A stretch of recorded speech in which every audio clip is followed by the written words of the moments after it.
everybody, and welcome back to Crime and Sports. Yay! Yay, indeed, Jimmy. Yay, indeed. My name is James Petrogallo. I'm here with my co-host. I'm Jimmy Wissman. Thank you, folks, so much for joining us today on another absolutely wild edition of Crime in Sports. Randy Woodfield, here we go, part 5. He's something. He is wild. We will get to that. He has done a lot of killing. This is just sure enough chock full of murder, this one. I don't know if we've done a Crime in Sports with so much just... No. I don't know. God, no. I mean, you know, a bunch of people have killed a few people, but sure. This is another. Not like this. This is fucking crazy. So we'll get to all that before we end the episode, obviously. So before we do, though, head over to shutupandgivememurder.com. Get your tickets for Small Town Murder live shows. Get your Crime and Sports merch. Yeah. Anything you want. Get at Small Town. What is it? Shutupandgivememurder.com. Shutupandgivememurder.com. There you go. Yeah. Do that. So do that. Come hang out with us. Come see a live show. They're fun. Yes, and please hang out with us there. So do that. You also certainly want to get Patreon. Patreon.com/crimeinsports is where you get all of your bonus material. Anybody, $5 a month or above, you are going to get tons of stuff. First of all, not only a huge back catalog of bonus episodes you've never heard before, you get immediately upon subscription, hundreds of episodes. Then you get new ones every other week, one Crime in Sports, one Small Town Murder. And if that wasn't enough, and I think that's enough, but we said, you know what? That's not enough for these fine people. They need more. Now you get all 3 shows, Crime and Sports, Your Stupid Opinions, and both Small Town Murder episodes, all ad-free on Patreon as well. So, I mean, what more could we give you? What do you want? We'll come over, wax your car. I mean, what else can we do for our $5? We'll do it, man. So don't test us. We will. You know what I mean? It's I'll buff that thing right out. I got it in the garage. I got an orbital. We got it. Yeah, we can do it, man. Let's do that. So that's patreon.com/crimeinsports, and you get a shout out at the end of the show. You bet. Jimmy will go ahead and mess your name all up for you, so don't you worry about that. Let's dive right back into Randy here, because here we go. He is a goddamn mess. When we left off last time, he just had been taken from his home, basically. They were surveilling him for days. They came in to finally take a look around, and they found a couple of things that they could take him for a probation or a parole violation on, a bong, a Coke straw, some things like... Hang on to him for that. And they found a bunch of burned just ashes in the fireplace that they were afraid was their evidence. So that was a problem. So they're talking to him here, and... That's where we left off. They were talking to him in the apartment, and they were asking him about where he's been and all that kind of thing here. So they asked him, how about Albany? You ever stopped for coffee or anything there? Ever, yeah. And he said, no, don't know anyone there. And they said, when was the last time you were in Portland? He said, last weekend. My parents just got back from a tour of Taiwan.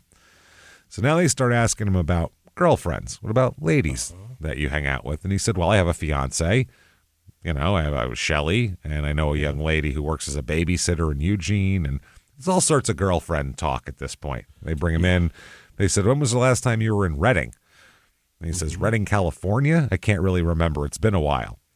They said, well, we understand you made a trip to California. You didn't stop in Redding? And he said, I told you I don't remember. So he conveniently doesn't remember things that are incriminating for him, which that's fine. They said, do you have any other kind of tape around here? And they said, you know, what kind of tape? He said, you know, they said strong tape. White? Yeah. You know, tape, strong tape. Something like they use fibers in it and shit. Yeah, for packages. And then this is, I know we did this last week. I'm just kind of dovetailing them together. They asked, what kind of hat do you usually wear? And he said, I don't wear hats. They smash my afro down, which was hilarious, I thought, here. So anyway, they bring him down to the station here. And this is where they're going to have a little chat with him. They put him in the interrogation room. Yeah. And this is where the real talk begins, because that talk was just, you know, preliminary. Well, they were standing in his house, for Christ's sake, at that point. So there's they don't exactly have the advantage when you're in his environment. Right. You want to get him in this little room in an uncomfortable place, you know, with where you have all the advantages. You know, the one-way mirror, so everybody's watching. There's multiple different departments standing out there watching this whole thing. Yeah. It's Kamenik in there with the other guy and Griesel, and they're in there questioning him. And they ask him, do you wish to consult with an attorney? Mm-hmm. And he says he doesn't want an attorney, but I do want to call someone who can call one of my friends here. He said, I want Jennifer to get a hold of Shelly. If we remember, while this is going on, his fiancée, Shelly, has dropped out of school, packed up her whole life in a U-Haul, and is currently driving to his house to be with him forever while he's being interrogated for multiple murders. So, wow. It's not good. So Randy says, no, don't need that. And they said, okay, well, what's her number? We'll call her and you can talk to her. And he said, she's hard to get a hold of. She's a college student. And they're like, well, okay, then why'd you bring it up, basically? They said, well, we can call anybody you like. Well, whatever you want. And he said, I'll call her later. Ask me what you want to know. So he's like, let's get this over with. So they said, okay, Randy, we're basically trying to pinpoint where you were on certain dates and times. Yes. And he said, well, I could give you any information you need to prove I'm innocent if I have to. Okay. All right. He said, if you're innocent, we could check out those dates and locations to verify, and that could establish alibis for you. And it would help us, too, because then we could move ahead and find somebody else to look at. Sure. He said, if we can eliminate you as a suspect, we can keep going after the right guy. You know what I mean? Randy said, I know my parole is going to be violated. I know I'm going back to the joint. You are. And Greasel says, whose fault is that? Yeah. Which is hilarious. So Randy says, my own. Yeah. Yeah. Oh, it was rhetorical, Randy. You were doing bong hits and not telling your probation officer where you were and shit like that. He said, it really doesn't bother me, but it looks like my world is going to be inside for quite a while. And they said, well, if you were sure you were going back, why did you wait for us at the house today? Right. Why didn't you take off? He said, it wouldn't do any good to run, so I just waited for some officer to come and get me. What's that going to get him, another day or two if he takes off? I mean, who cares? So they said basically at this point, he's just kind of portraying himself as this poor ex-con who they drag in and just ask him these hard questions just because of his past. And, this poor guy, he's got to go through it. That's the role. It's a little woe is me-ish, yeah. So they said, have you been working at all down here? And he said, not yet, but I've been looking for a job, and I've been playing basketball, which is not a job, by the way. No, that's free. That's just hanging out. That's recreation. They said, what kind of shoes do you wear for basketball? Oh. Now, this seems like a very innocuous question of just guys bullshitting about, hey, well, what kind of shoes do you wear when you play? What do you got?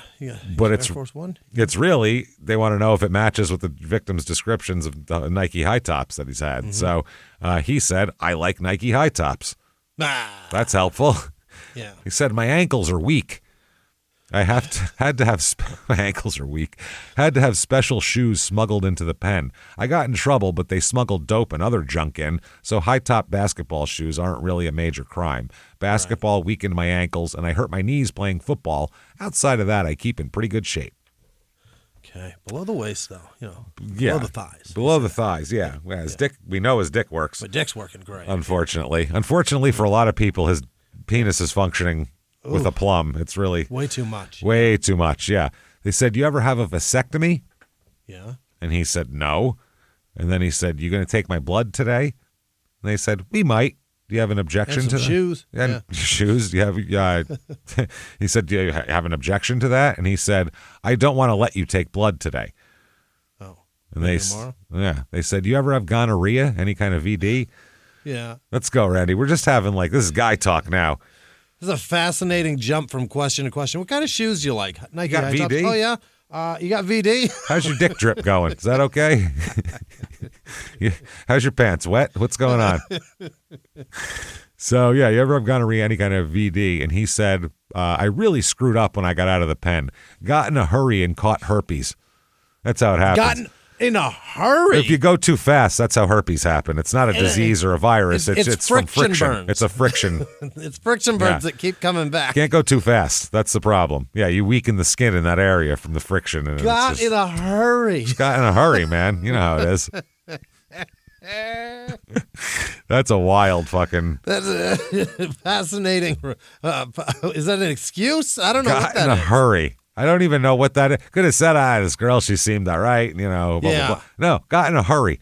Got in a hurry. It's the weirdest thing ever. So strange. So that's obviously a big concession that he's giving because he gave herpes to a couple of his victims. So, especially Beth Wilmot. So the detective said, would you like some food? And he said, I don't want jail food. I don't like it. So they Not said, a fan. they said, okay, we can send out for something. What do you want, McDonald's? Well, I mean, sky's the limit here. Whatever, yeah. Randy said, I don't want to put anyone out. Oh. Yeah, I don't want to make anyone have to go. Yeah, I don't want to inconvenience anybody. You know. You raped a woman and gave her herpes, man. Well, That's but inconvenient. I don't want to put her out, though. I wouldn't make her go get food. You know what I mean? I did all that where she was, at least. Send her to get food. That's a whole other thing. Yeah. KFC, no thanks. I mean, herpes is one thing. Food is another. That's a whole other thing. Making a food run, you know. That's crazy. Yeah.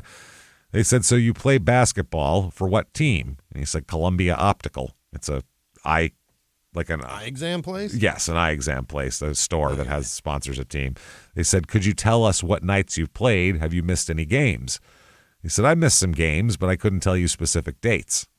This is another thing he does, too, where sometimes he remembers things on specific dates really easily when it helps him. Yeah.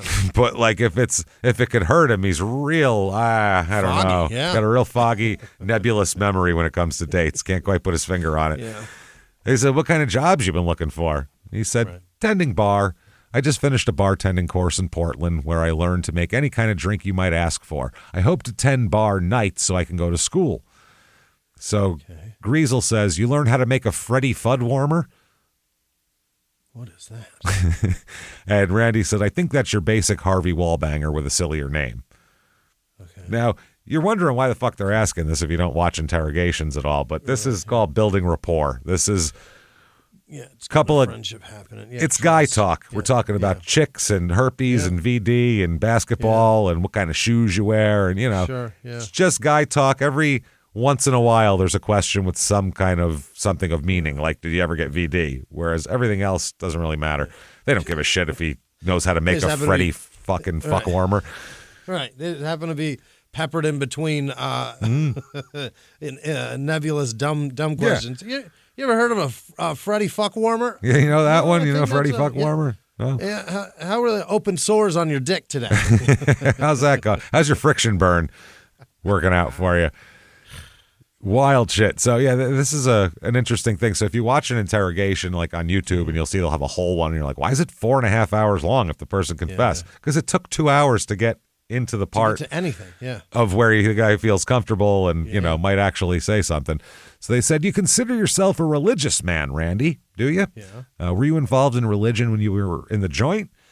And he says, yeah, I was into religion a lot then. But somewhere along the line, I guess I just told God to take a back seat.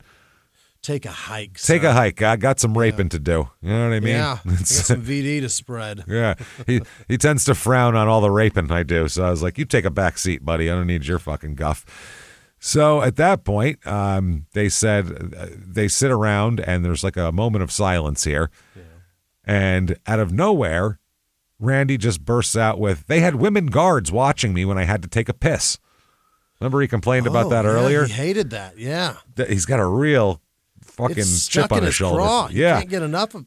Oh man. He said they had these nurses in group therapy wanting us to share our sexual fantasies. They wouldn't share theirs with us, so why should I tell them mine? Dude, like they didn't ask that. They asked, "Are you?" The question was, "You a religious guy, Randy?" That's the question. And he comes out with, "I hate women so much. Yeah. I really do." They want to know about everything I beat off to, but they won't tell me what they beat off to. Fucking ridiculous, right? Not fair. Yeah. I'm like, you got a vibrator or what? They won't tell me. It's bullshit. Got any pictures? Is going to get in there. Yeah. Yeah. Got nothing. So they said, do you feel uncomfortable around women, Randy? And he says, no, not at all. I like women. The most comfortable. The most comfortable. He said, do you think your basketball buddies would remember which games you were at and which ones you missed? And Randy says, they might. They might not. Buddies. Buddies. And again, more guy talk. What position do you play? Let's talk about ball. He says, center. I'm their high scorer. Everybody passes me the ball. I know what I'm capable of doing. It's a matter of being in control at all times, especially in sports. If you don't have control, things go to shit. Sure don't like that sentence. Dude, center is the answer. Yeah. End of question. End of answer. I like being in control. That's what I mean. The question is, what position do you play in basketball, Randy? And he said, I like control. I'm a dominant, crazy fuck. Are you a religious guy? I hate women. Like, it's so fucking weird. Like, he has, I mean, dude, fuck, man. Just say center.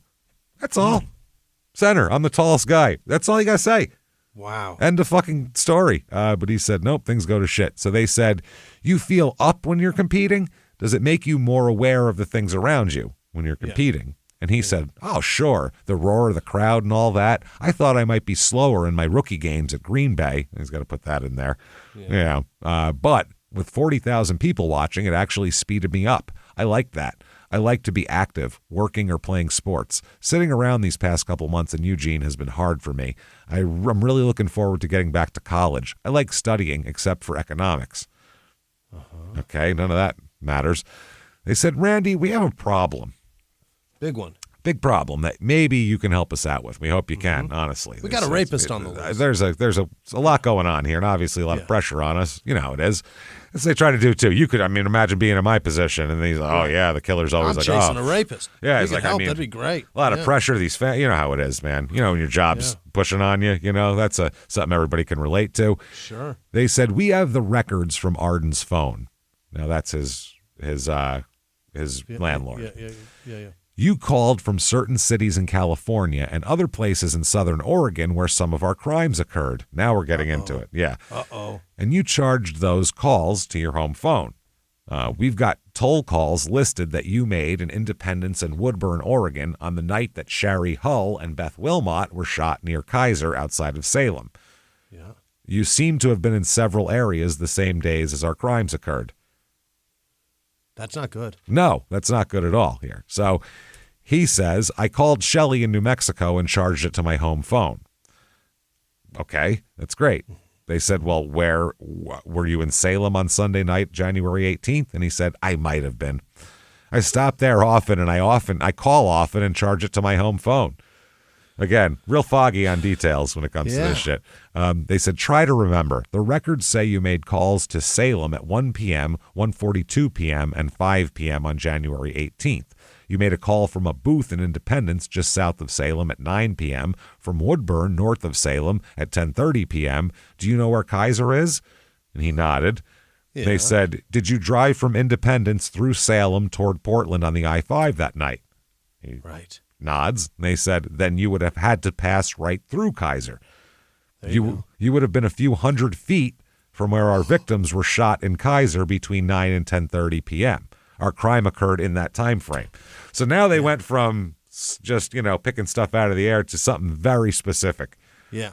You would have driven exactly through this area at the exact same time as the crime. Yeah. Isn't that crazy? Isn't that weird that we have your phone calls? You were here, then you were here. So you'd have had to go through there to get to there. Yeah. Interesting. This murder's on the way, doggy. Interesting. Randy? Randy's response? Silence. Well, doesn't say shit. Doesn't say a fucking word. Time. God damn it. He just sits there. And they said, do you ever do anything that changes your appearance? Change your hairstyle, wear a hat, anything like that? He said, no, my hair's naturally curly. I don't do anything to it, which again is a lie. Oh, lying bastard. Why are you vain here? Yeah, just go, no, I got a perm and, you got to keep it up and stuff. Why would I wear a hat if I spend all this time on my mane here? Wow. And they said, you always look just the way we see you now. And, he said, yeah, except for when I grew a beard in the joint. They didn't like it. The joint didn't like it. He's real bitter about the joint here and anything that happened there. They said, could you tell us a little bit about your habits, how you stay out, how late you stay out, what you drink, how much? And Randy eases up noticeably, gets up in his chair more. Now he's ready to talk because we've gone away from math questions of were you around a murder and gone to just, back to guy talk. So he said that, I don't get drunk. When I drink beer. It makes me easygoing, maybe a little louder than I normally am. I'm usually home right after the bars close. Okay. They say, ever get in a fight? When was your last fight? Which again, this is just guy talk. He's not accused of beating anybody to death in a bar. Yeah. He said, I don't get into many fights. I don't like getting hit in the nose. That's smarts.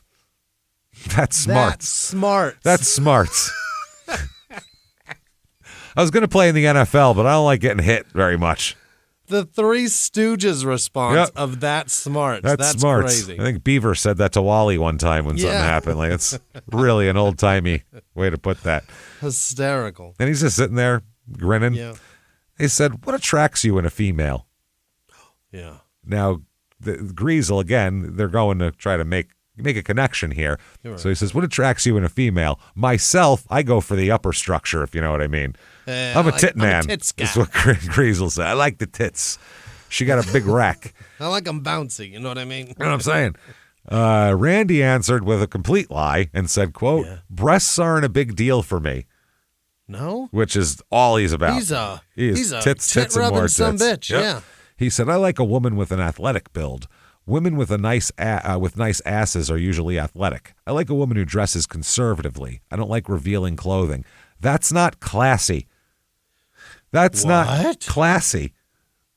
He likes a classy gal. He likes a classy gal so he can, rape her and jizz on her. Right. You're class. Right.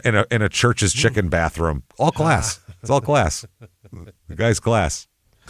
Wow. That's wild. Dump them out so I can rub them and throw this in your mouth. Class. You know how it is. Classy. Things like that. Church's chicken uniform. That turns me on.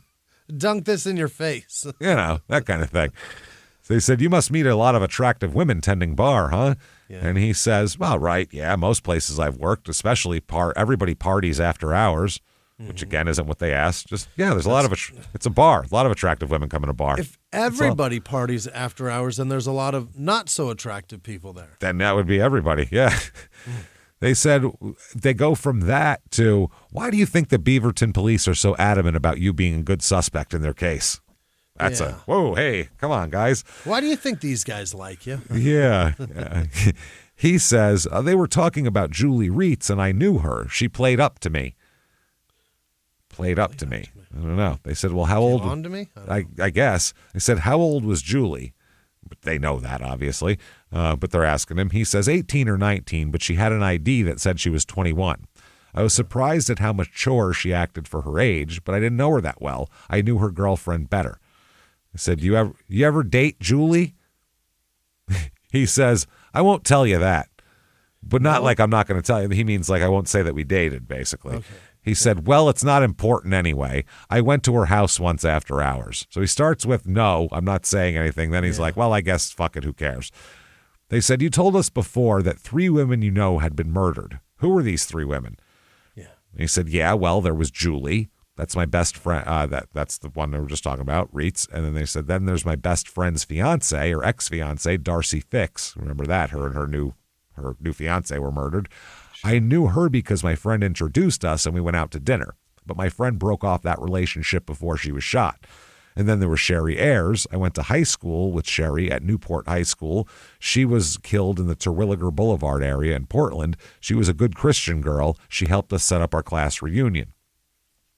They said, how was it that you knew her in Portland? That was a long time after graduation. He said, I just ran into her by accident. I think Sherry was going to school there. They go, that's sure a lot of people to know and have them all be killed in the space of a year. Absolutely. And he said, yeah. Unless you're in the mafia or the Bloods or something, you shouldn't know following you, man. You shouldn't know 3 people under 25 that are killed in a year. Like that's death is right on your shoulder, bud. That is wild, man. Crazy. So, interesting. So they said that, that's a lot of people. And he says, yeah. Sure is. Yeah. And can't deny that, I guess.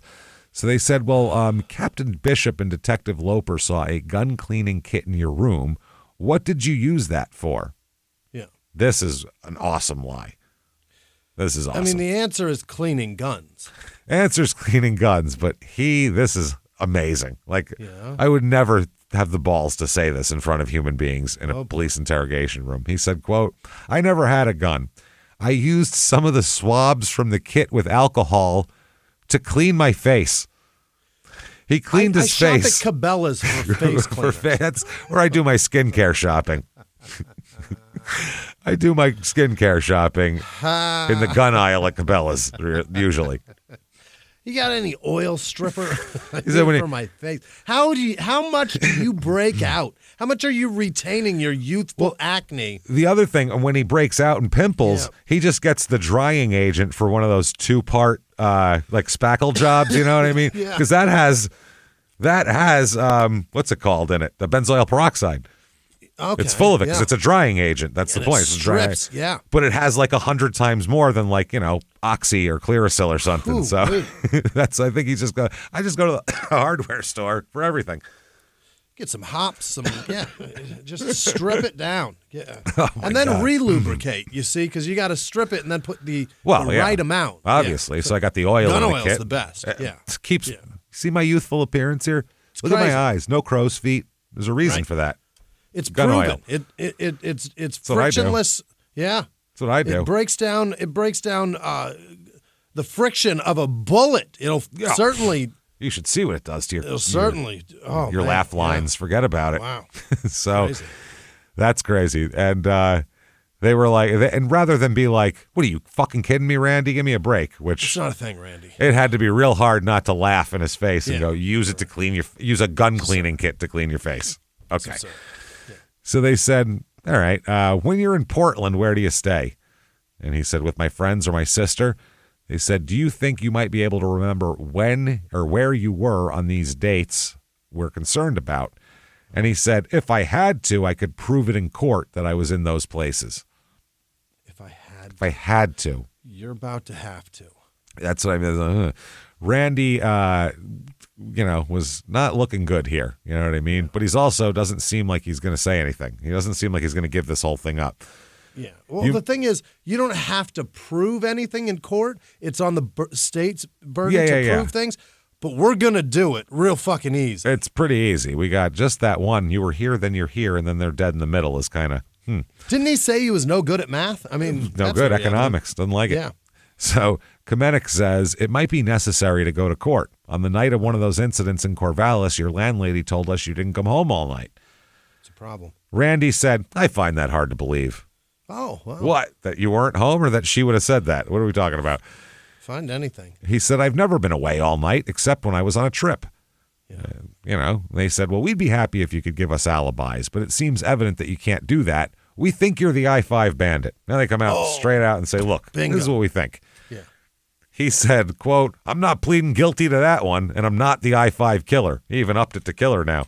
Oh. See, that sounds cooler. You know what I mean? Yeah. He said, I'm not going to defend myself because I don't have to, which is true. He technically doesn't have to say shit or do anything. You can prove it if you want to know. So then he started after that. There's a pause, and then he starts trying to prove it and defend himself. Yeah. I don't have to defend myself. I won't dignify that. And then he's like, all right, let me do all that. I was here on this date.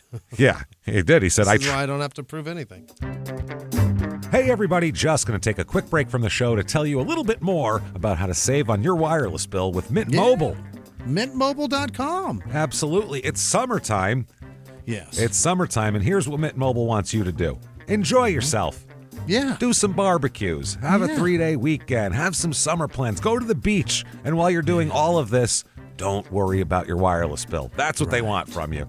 Yeah. And that's what you can do with Mint Mobile. It's great. They're offering 3 months of unlimited premium wireless service for $15 a month. So let your friends sweat it all out all summer over overages and all data costs and all that kind of thing. You just kick back, you chill, and you get your nice, easy, low-cost thing here. Say goodbye to your overpriced plan, these crazy bills that are going to come out that you don't know, unexpected overages. All these plans come with high-speed data, unlimited talk and text, delivered on the nation's largest 5G network. You can bring your own phone number. Get rid of that overpriced wireless and get 3 months of unlimited service from Mint Mobile for $15 a month. Yes. We did it. To go from $100 a month to 15 is pretty nice. I gotta say, that feels pretty good. Yeah. You can do it too. This year, skip breaking a sweat and breaking the bank. Get this new customer offer and your 3-month unlimited wireless plan for just $15 a month at mintmobile.com/crimeinsports. That's mintmobile.com/crimeinsports. Upfront payment of $45 required, equivalent to $15 a month. Limited new time customer offer for first 3 months only. Speeds may slow above 35 gigabytes on unlimited plan. Taxes and fees extra. See Mint Mobile for details. And now back to the show. He said, I travel a lot. I went to San Francisco on January 29th. Now he knows dates all of a sudden. Yeah. I drove down there to meet Shelly, my girlfriend. I stayed in Ashland at a friend's house on the way down. I spent the weekend with my girlfriend. Then I drove back to Oregon. They said, what would be the exact dates? And he said, I can't be absolutely sure. I think I left for San Francisco on January 28th. I must have been there around the 31st or the 1st of February. Got back to Eugene about the 3rd or 4th. Stayed at my sister's in Mount Shasta for one night on the way home. Stayed one night in my friend's with a friend in Medford on the way back. Look, I can't be expected to remember exact dates or times or locations. The past is history. The past is the past, The past is history is the greatest line. You know, I mean, if every murder suspect just said that, I guess you're right. Yeah, the person been murdered, but that's in the past. The past is history. Fuck it. Never mind. That was yesterday. Wow. I mean, Jesus, at what point does it become the past? How much time has to pass before it's the past? Is it 5 minutes? I think that's what he believes. If you're standing over someone with a bloody knife and they're dead and they walk in, you go, I mean, that happened in the past. It's over. It was like 6 minutes ago. Yeah. I mean, can't change the past, right? Nothing you can do. Oh, man. That's so fucking funny. I'm dying. So, yeah, he says, the past is history. I would like to help you more, but I can't do it at this time. Okay. Maybe later, I guess, is what he said. Some other time. They said, do you think you need an attorney now? Uh-huh. And he said, no, I don't. Oh. But then he gave the detectives a name and phone number for his attorney to call. So, call this guy, yeah. Do you need an attorney? No. Will you please call my attorney? Call this guy. This is a wild interview, man. So the Kamenic says, I'm going to call him for you. We'd like to help you if we could. You're not giving us anything to go on. And then Randy said, how are you going to help me? You could put me away forever. And that was the end of the interview. Yeah, that's what we're helping you. We're hoping you would do that. Either help us put you away forever or go to clear jail yourself. forever. One of the two. Yeah, either or.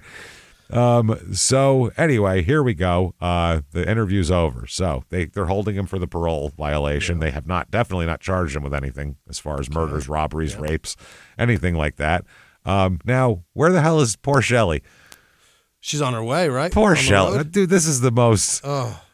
This woman, I feel worse for her than Ted Bundy's girlfriend. I really do. Because she's in college. She had a whole life going on. She uproots everything. She's got her U-Haul full of shit, and she shows up to her fiance being the murder suspect of one of the huge serial killing. Yeah. Fucking showing up to a man's arraignment who has a nickname. A nickname in murder is bad. Very bad. It's not like Sparky or something. It's fucking. No. He doesn't have a nickname like that. He's not Tex. He has the I-5 killer. That's not good. It's terrible. That's a bad one. Yeah. So Shelly got excited. She's a few miles outside of Eugene. She has no idea this is going on. This is pre-cell phones, and there's no way to get it. If someone's on the road, they're on the road. You got to wait till they stop. Unless they call you. That's it. Yeah. That's so. It. She is psyched. She's all excited, and she can't wait. She's going to be married soon. Yeah. So she stops at a payphone to call and tell him that she's just about to arrive. Ooh. She's almost there. Yeah. Phone just kept ringing. Nobody home. She kept trying again and again and again. She's like, what the fuck? So she drove to her father's house to wait. Yeah. And she just waited for Randy to call. He didn't goddamn call, obviously. No call. Not at all. So... Then his apartment in Springfield, Oregon is searched. That's where he lives here. And they're searching for, this is from the search warrant here, a false beard, white adhesive tape, silver pistol, blue jeans with a button above the zippered fly. Well, fuck, I'm wearing that now. Jeans. So jeans, yeah. Regular jeans and not button fly. A dark stocking cap, a blue or green waist-length jacket, a red and white checked paper sack bearing the logo of Fabric Patch, brown army-type boots, a brown waist-length jacket with hood, blue gloves, tennis or jogging shoes, a Smith & Wesson .38 caliber revolver or other small revolver, as well as head, facial, body, axillary, and pubic hairs, transferred clothing fibers, and semen stains on any underclothing and or trousers, as well as any ashes or unburned parts of material found therein. Okay. That's what they want. Now, they could also legally seize articles that are in clear view that aren't in the search warrant. If it's sitting out, they can grab it, but to search is for the other shit. But they're looking for such small things they can search anywhere. Right. I mean, it's the smallest little compartment. Like if you were looking for, a fucking a 68 Camaro engine, you couldn't look in somebody's dresser drawers, obviously. Right. You know what I mean? Because it couldn't fit in there. So, but this, they can look anywhere because they're looking for a gun. They're looking for little tiny things. I mean, hairs and semen and shit. So all sorts of cops come. Criminalists from everywhere are picking this home apart, obviously. They're just going to take as much time as they need. They end up taking 64 items from the house. Most of them were not really evidence, but they just took them anyway. Sure. They found some circumstantial shit, a bunch of pairs of blue jeans, but it's 1981. Go to everyone's got 5 pairs of fucking blue jeans. Like that's just from then on. We all have jeans. I mean, I think everybody pretty much has some jeans out there. A hooded sweatshirt, again, pretty common item. A blue, maroon, and white knit shirt. Several pairs of sports shoes. A jogging outfit. All of it fit with the clothing worn by the man who had attacked the women. But also, this is not like weird shit that nobody else has. So. Right. If he had like some high-end Armani suit on or something when he did it, that would be a little more. Not everyone on the street has that in their closet, but everybody's got jeans and sneakers. So, so they were doing that. They said many were. They said some of the items bore dark stains. They were hoping it's blood. Yeah. Maybe some evidence here. So, one pubic hair seized under the search warrant from his body was microscopically indistinguishable in class and characteristics from the single pubic hair found in the Transamerica building on January 18th, the night where he shot those 2 girls, Wilmot and Sherry. So the thing is, though, this is that's not DNA. No. That's when they would put 2 pubes together and say, those look similar. They look similar, yeah. And the most similar kind, the hardest to tell, are dark-haired people. It's all the same. Yeah. It's really hard to tell. The thing about hairs is that they're hair. Yeah, it's hard. If not it's an the exact same science. type, there's a lot of that type on this planet. Yeah. Totally. It's definitely not the conclusive. It's not a conclusive thing. No. I mean, they would. I don't even know how they would allow that in a court, but I guess that's the best they had at the time. They found one single .32 caliber bullet in the pouch of a racquetball bag in his bedroom. It's a weird place to store that. Yeah, one bullet. It's a Remington Peters .32 Colt long bullet, and it's not common at all. It's a very rare bullet, as a matter of fact. Not common. Not everybody has this in their closet. And it's the same type of bullet used in the shootings of Beth Wilmot, Shari Hull, Janelle Jarvis, and Donna Eckert. Yeah. All was shot with this rare.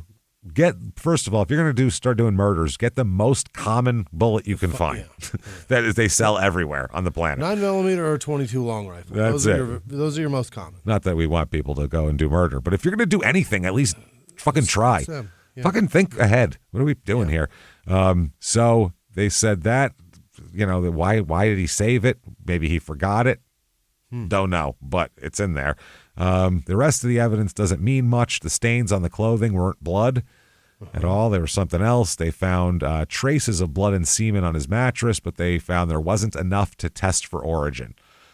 Oh. Again, back then, this isn't DNA. DNA isn't even thought of yet, for Christ's sake, but you can't do any kind of even like a typing on it or anything.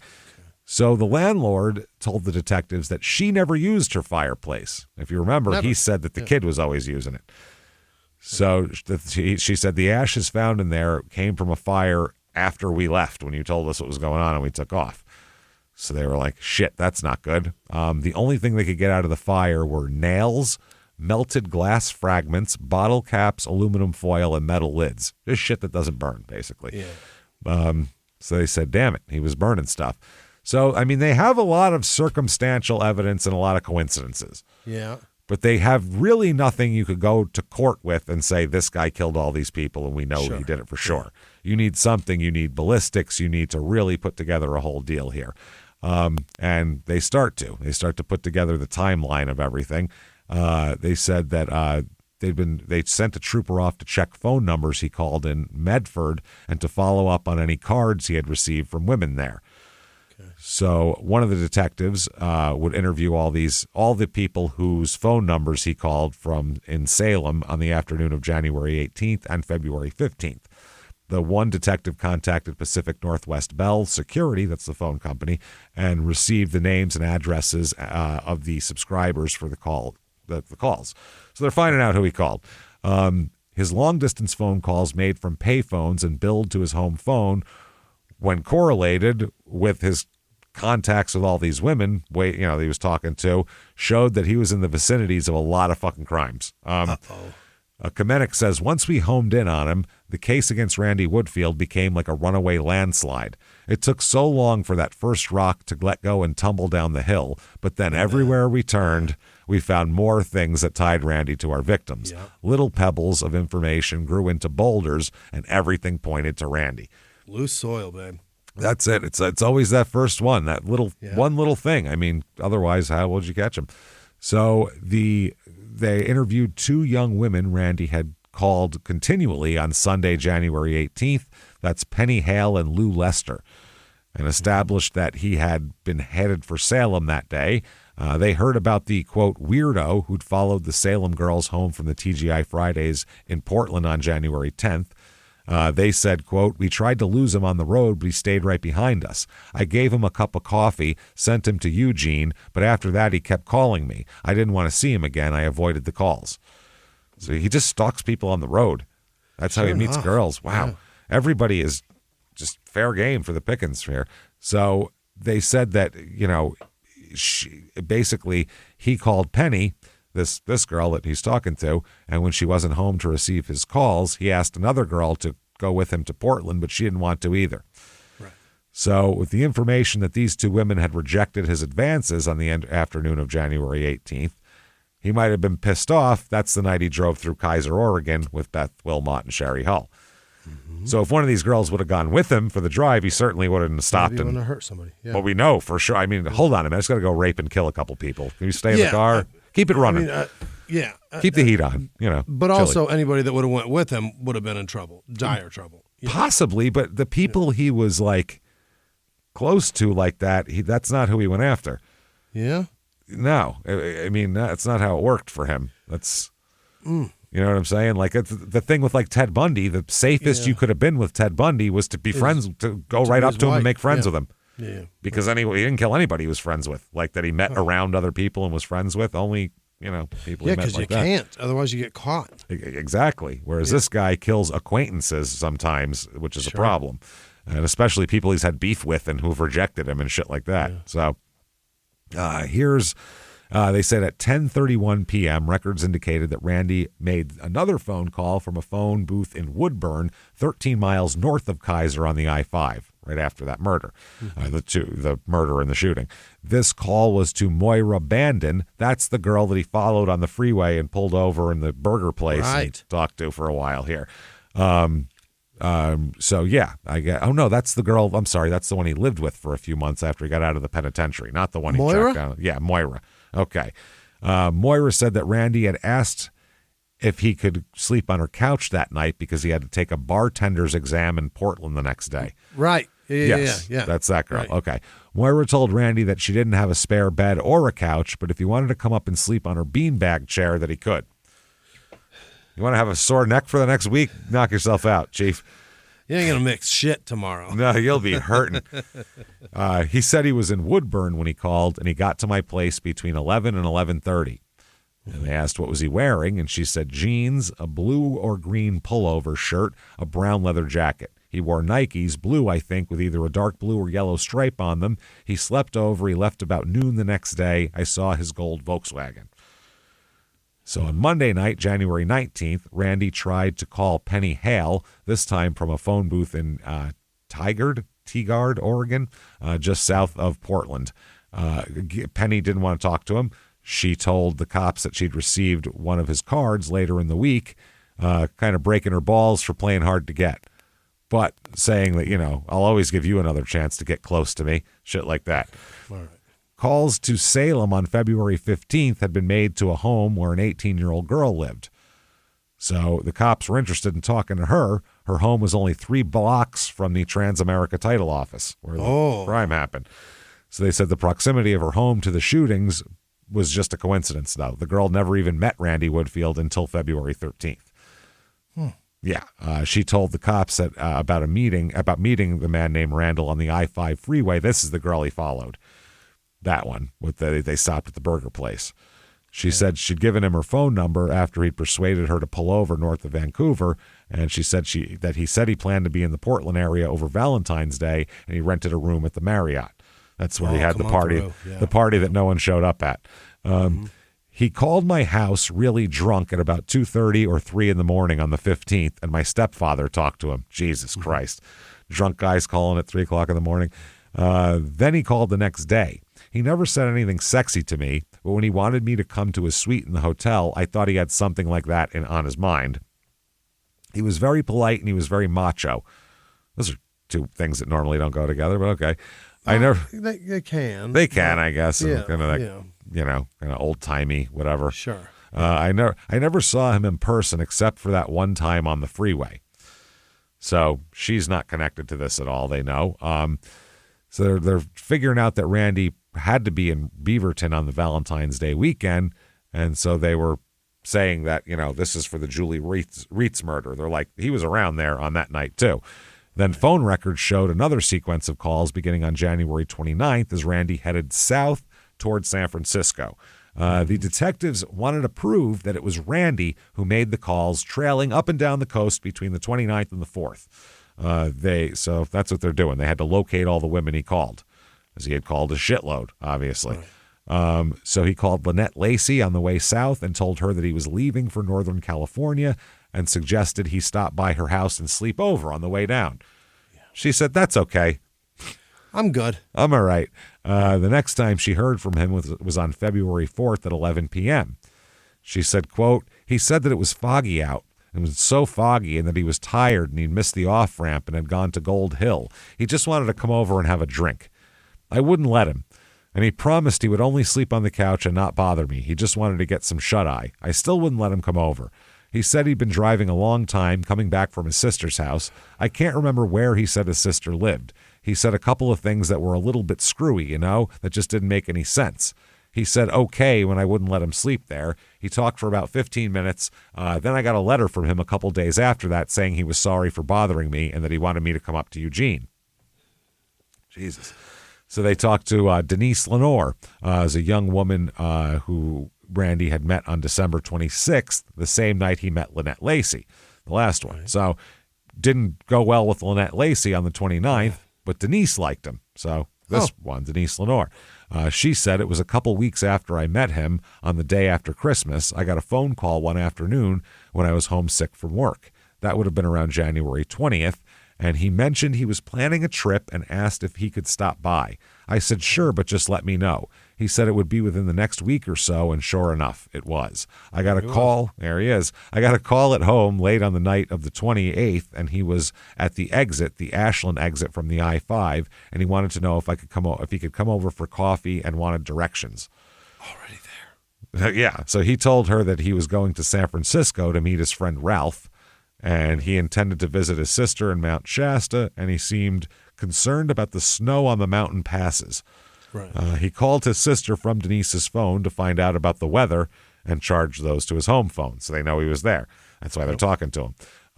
So Denise told the cops that she started to wonder a little about Randy's past. He told her he'd been in Portland to go to bartending school, but she knew that such a school didn't involve much time. It's bartending school. It's not, you're not going to MIT. 2 weeks, yeah. You go during the day, they teach you some drinks, they do a test, There's your certificate, enjoy. Get the fuck out of here. What are we talking about here? Hey, everybody, just going to take a quick break from the show to tell you a little bit about Surfshark. Oh, surfshark.com. A lot of people don't know about this stuff. You need a VPN. This is the thing. Yeah. It's for a lot of reasons, too.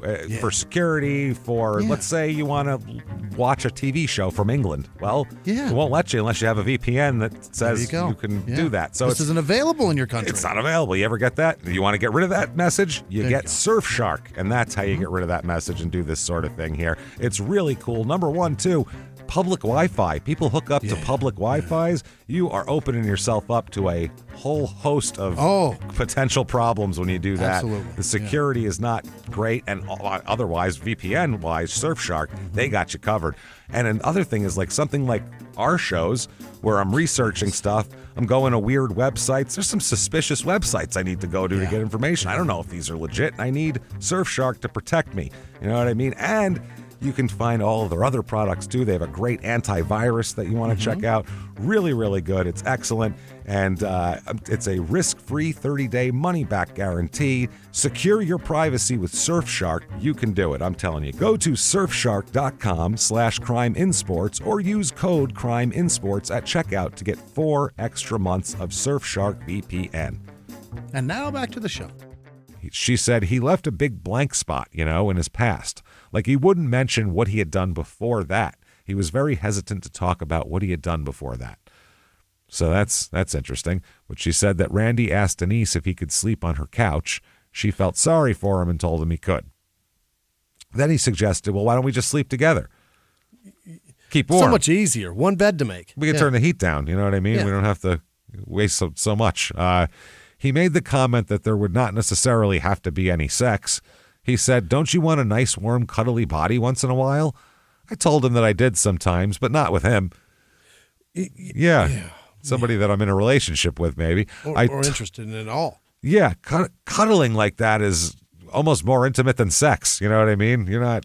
Sometimes, yeah. It can be. You know what I mean? Like, especially like if you're actually going to sleep. I don't know. It just seems like that comes later. Yeah, good cuddles, good shit. I told him if he wanted to sleep on the couch, he could, but that was all. Okay. So she said she didn't want to sleep with him, she said he then insinuated that she was either frigid or afraid. Or that something must be wrong with her. What's the matter? You pussy broken? What's going on? What the hell's wrong with you? What do you got? Fucking doesn't work? Your flaps closed? What do you got? Nothing? Got something wrong with you. Something wrong with you.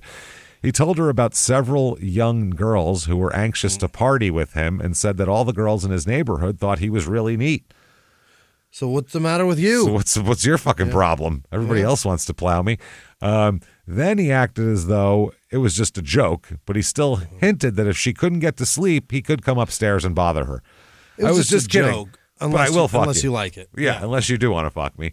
He didn't bother her during the night at all, but the next morning he said, well, I didn't bother you, did I? I told you. Yeah, she said he was very calm about it. He made insinuating remarks, but it was always a joke. He gave handfuls of candy to my kids. He had foil-wrapped chocolate candies in his pocket. Well, like kisses? Yeah. Or just homemade chocolate wrapped in kitchen tinfoil that he had in there. So don't eat that. I wouldn't eat that. Yeah, that's the shit your parents make you throw out on Halloween. Yeah. You're not eating that. Jesus, that's not a package. So Denise walked Randy to his car, and she saw a teddy bear in the back of the gold Volkswagen, and he told her it was a present for a friend. And then Randy asked about a motel on the I-5, the Knights Inn in Ashland. She said that this was the motel, which is interesting because that's a hotel that's robbed 5 days later by a man with a silver gun and tape on his nose. He's very aware of that hotel. So the cops are like, he asked you about that one, huh? Yeah. Then she said he sent me a postcard later. It said something to the effect that he'd tried to get close to me and I wouldn't allow it and I didn't want romance or something like that. And I knew where he was if I changed my mind.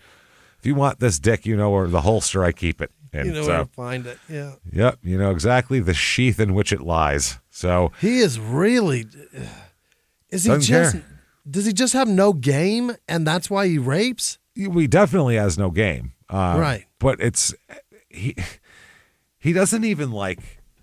He doesn't like women. No, he doesn't like women. But you would think, okay, being a predator and like a guy like that, you learn to make adjustments in the things you have to do. So you would think that, okay, when I approach women like this, it doesn't work. Right. I should switch try a tactics. Different approach. Yeah. You would think a guy like that would figure that out, but he doesn't. Regular people figure that out. He just gets more aggressive. Absolutely. So back in Eugene, all the detectives interviewed Randy again the day after the search warrant was executed, and now he didn't want to say shit. Wouldn't say anything. They were even asking him just, hey, I heard you're a really good football player and stuff. He wouldn't even talk about football with them. So they're like, shit, We can't get a word out of this guy. Yeah, what? Huh. March 6, 1981, Shelley update. We got to keep dropping Shelley updates in here. Yeah, she got to Eugene on March 6th. Her U-Haul trailer full of everything she fucking owns. God. Ready to live with Randy. Broken lease and all. That's took broken lease, school records dangling in the wind. She doesn't give a shit. But now she can't find Randy. Yeah. She couldn't. The phone just rang. Yeah. So finally, through some friends she learned that he'd been arrested. Yeah. Like, oh shit. So she wanted to find out how that could have possibly happened. So she called the Springfield Police Department and was put through to one of the detectives working the case. So she ends up meeting with Detective Loper and Holloway. Monty Holloway is his name. So I just combined them, made him Montaway. And consented to a taped interview about her relationship with Randy. Oh, fuck. This isn't good. I mean, she thinks she's helping him, though. She's like, I'll get him out of this. Don't worry. They said she's a beautiful, slender girl with long, dark hair.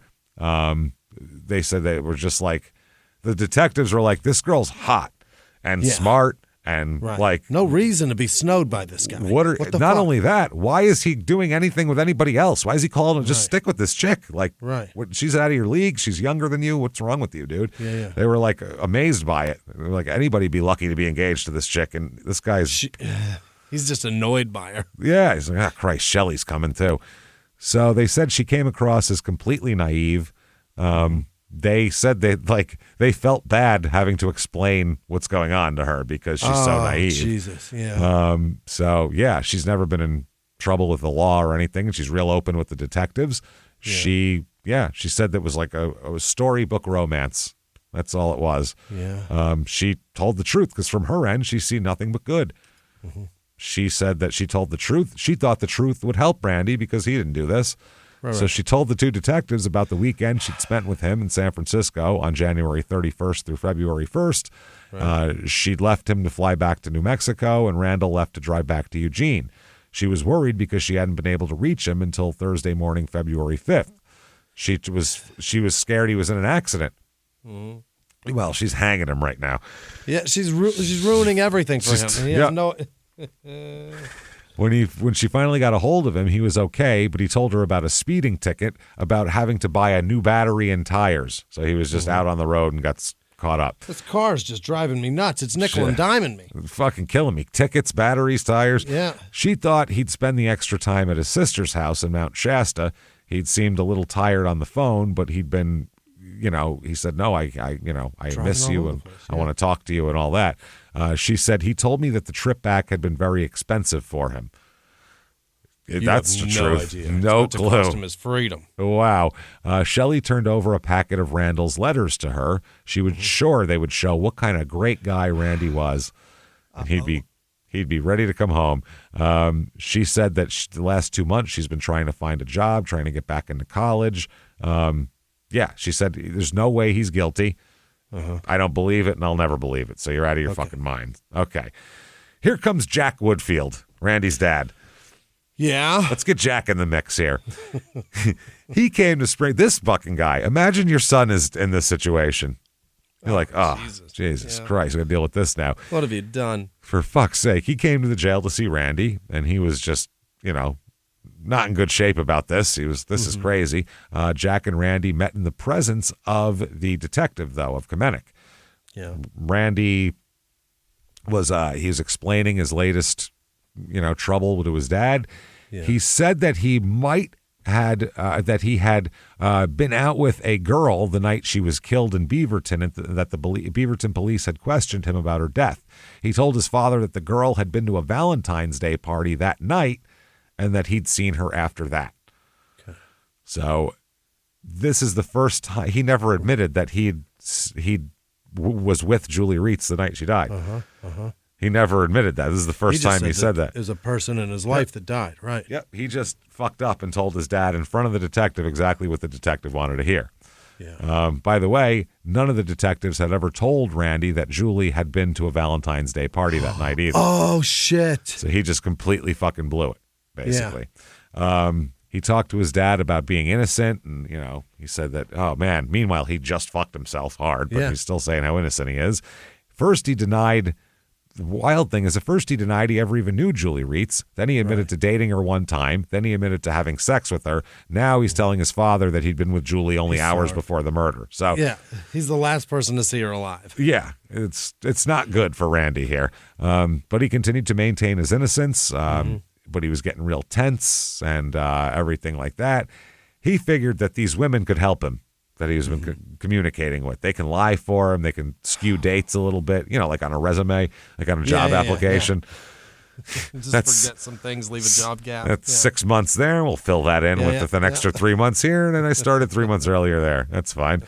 So one of Randy's Eugene girlfriends had gone to a detective and told him that Randy had confided to her that the police were following him because they thought he had killed a girl in Portland on Valentine's Day weekend. She said, quote, he asked if he could count on me for an alibi. I told him that I wouldn't lie for him and asked him why, if he was innocent. He just didn't cooperate and tell the truth. Right. He said he couldn't really do that because of the way he'd been spending his time. He dropped the conversation when I made it clear I wouldn't lie for him. Well, I'm not going to help. He's like, well, then fine. Fuck you. Fuck it. I got several other phone calls to make. Yeah. So it's not going well here. There's all sorts of mug shots that Kamenick had sent to every agency involved, and he got several hits from it also. Sure. So Randy is getting he is hemming himself up. A lot up of trouble. Yeah. Good at this point here. Yeah. So March of 81 here, the press gets involved, obviously, because this is going to be a big giant story here. So they talked to Larry Sellers, Portland State University sports information director. Yeah. And saying, yes, Randy did play here and all that, because they the police, they don't know anything here. His father, talks to the press and says, I'm pretty well shook up right now, and then wouldn't comment any further. His old landlord in Portland said he seemed to work odd hours. As far as I can tell, he was an average good person. All right. Interesting. So here's a good one here. Now they got it. They got him in there. They have a still alive Beth Wilmot, who saw him very clearly, and they're going to try to sit her down and sit other people down and see if they can get some positive IDs on some lineups here. So they have a lineup, and they stand there. The lineup was moved across the stage here. In these, it's all a very small room, by the way. Really? Randall was number 5 in this lineup. So all men are asked to face front, turn left, turn right, then turn so their backs can be seen as well. He asked each man to repeat certain phrases. Do what I say and you won't get hurt.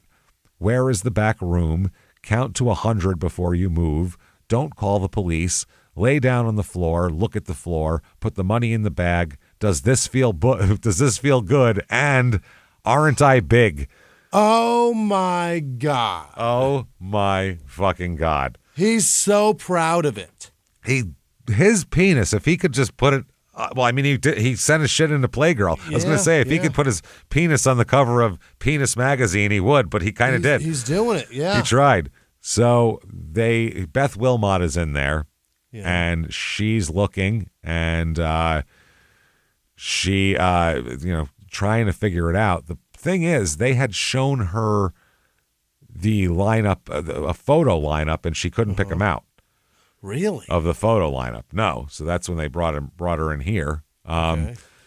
So they're looking at Beth as Beth is looking at these people here. The cops are looking.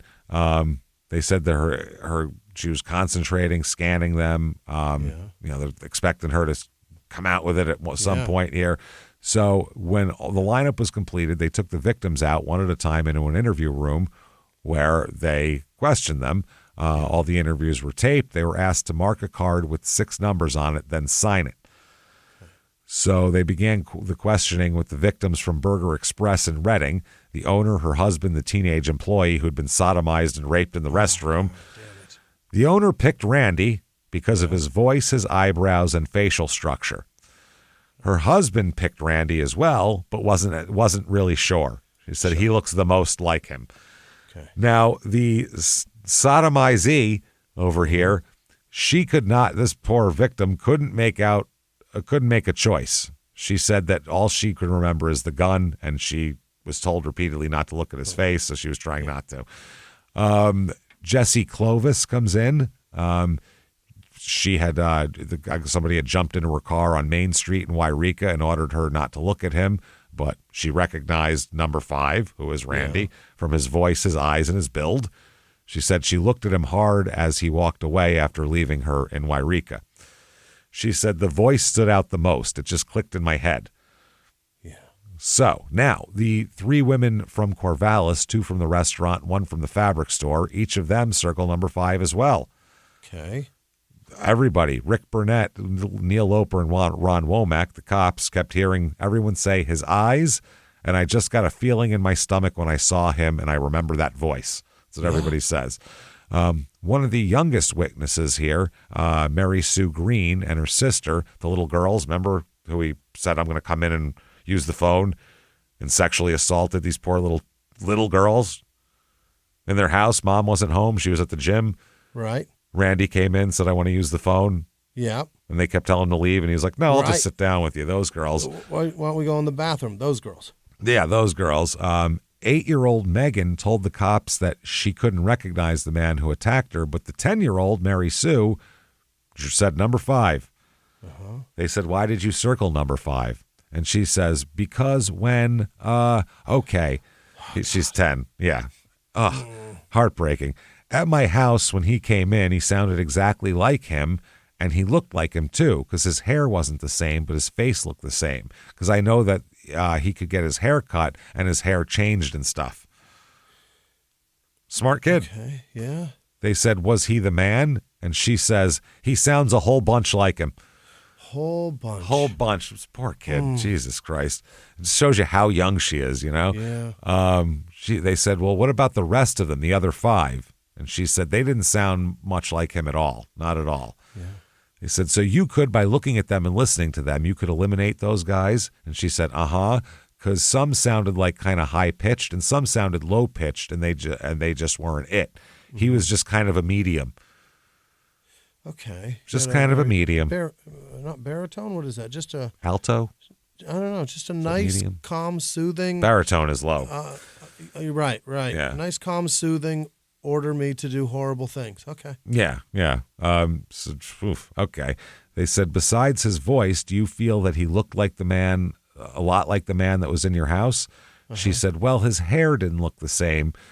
It looks the same color, but it didn't look, it looked changed. His hair wasn't the way he had, and he had a mustache before. He had sideburns, but he doesn't now. He seemed like the same. His facial bones and stuff looked the same to what I can remember. They said, so you're picking number 5? And she said, yes, that's him. Which, that's a smart kid.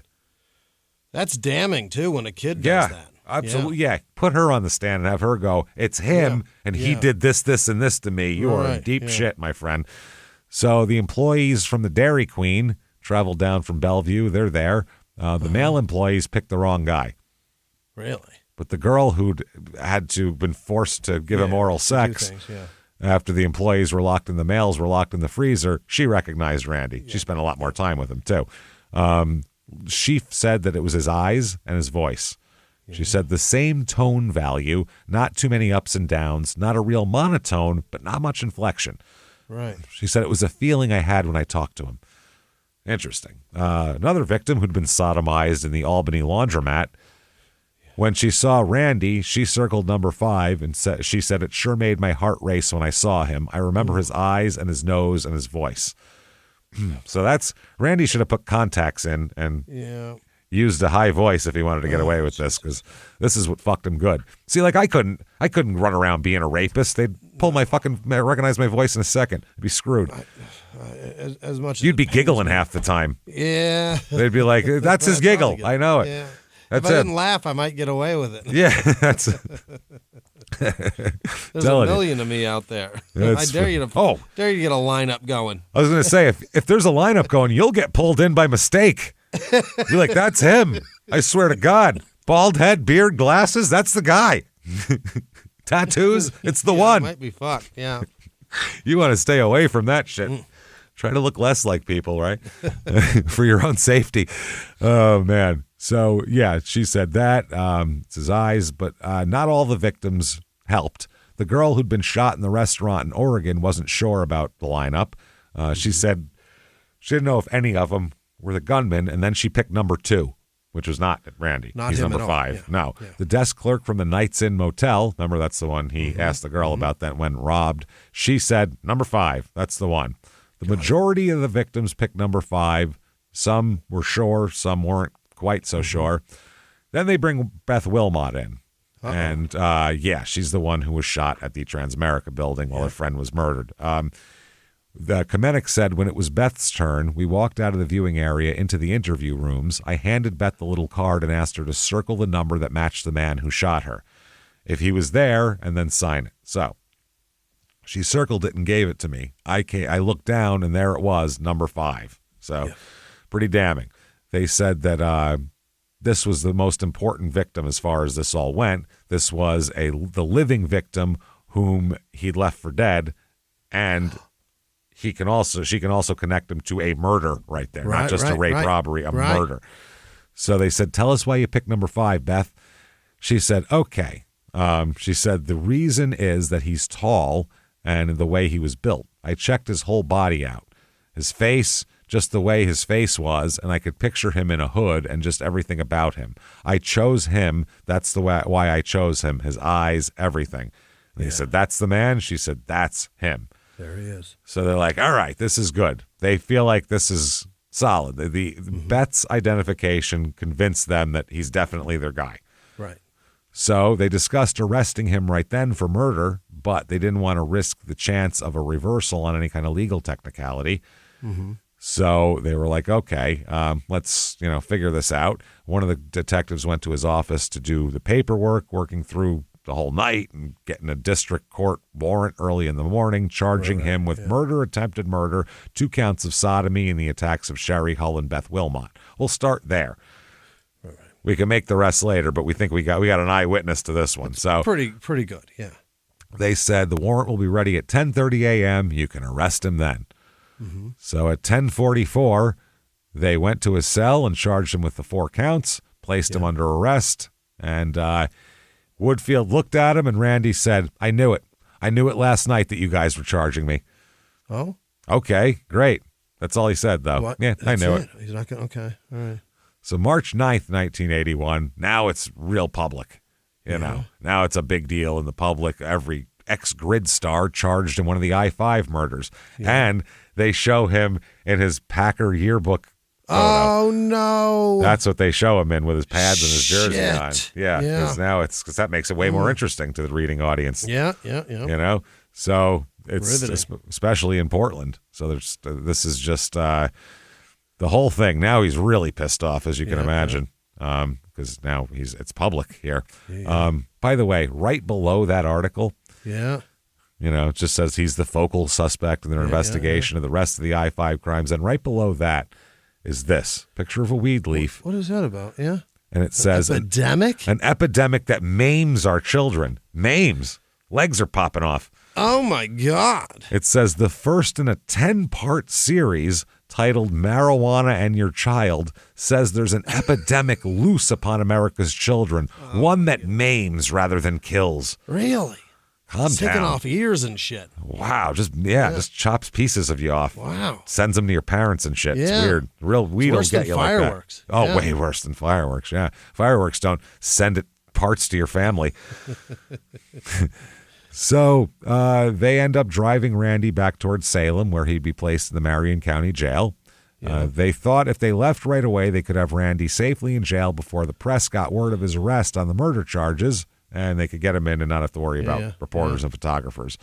So they didn't spot any reporters or photographers during their drive, but as they headed into the jail entrance here, the photographers popped out of everywhere, lined up 3 deep to see this guy. I mean, it's the biggest story in the Northwest. It's a big perp walk, So they asked him, do you want your leather coat so you can hide your face? Yeah. That's a nice fucking gesture from the cop. Well, most of the time they try to make it so you can see your face, but they were like, what do you want? We want to shame the shit out of you. No shit. Randy said, it's too late. They've all seen me now anyway. Let's just do it. Let him have me. Yeah. And he does. He just Can you guys struts pull out my there. cock out of my zipper? Let him see that too. It's really nice. You guys probably want to take a look at it if I'm being honest. Great looking dick, you guys. It's pretty good. You can ask any of those. Other people, girlfriends, not victims, girlfriends about it. Yeah, it's great. Yeah.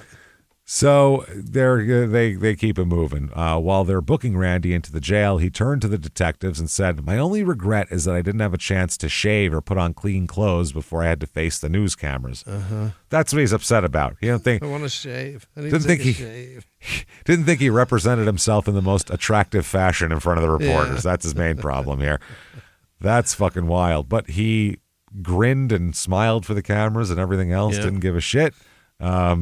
Wow, that's crazy. So there's all these photos from the news broadcasts of him broadly smiling, and you'll see it on our social media when we post this because we have the picture. He's just proud as a fucking peacock. Couldn't be happier. Yeah. Yep, that's like he just. You know how the teams are when they just get home and they get off the plane and everybody's waiting for him and they're like, that's how he looks. Did it. Yeah. That's how he looks. Just won the finals. Just sent LeBron home packing. Here we are. It's fucking wild. So they also have to do press conferences, basically, the police do, to give them, information about the whole case and things like that. They were asked, do you think there's a link between the Salem crimes and the I-5 killer? Mm-hmm. So the cop just said it really remains to be seen at trial whether or not there's a link between those various crimes. There's a number of similarities. Yeah. In other words, yes, but I can't really say that right now. Sure. They said, can residents along the freeway relax now? And they said, let's just say that anyone concerned about Sherry Hull's murder and the shooting of Beth Wilmot can rest more easily. In other words, you're not going to pin me into it by, you tried to go to the back door and say, did he do it all? They said, events last night convinced me to go to the grand jury. I can't elaborate. I simply made the decision we had a strong enough case to press charges here. Mm-hmm. So a month earlier, Monty Holloway, one of the detectives, told the press that the I-5 killer was probably one of those individuals who, when caught, all his neighbors will say, I can't believe it. He's such a nice guy. Which is exactly what his old landlord said.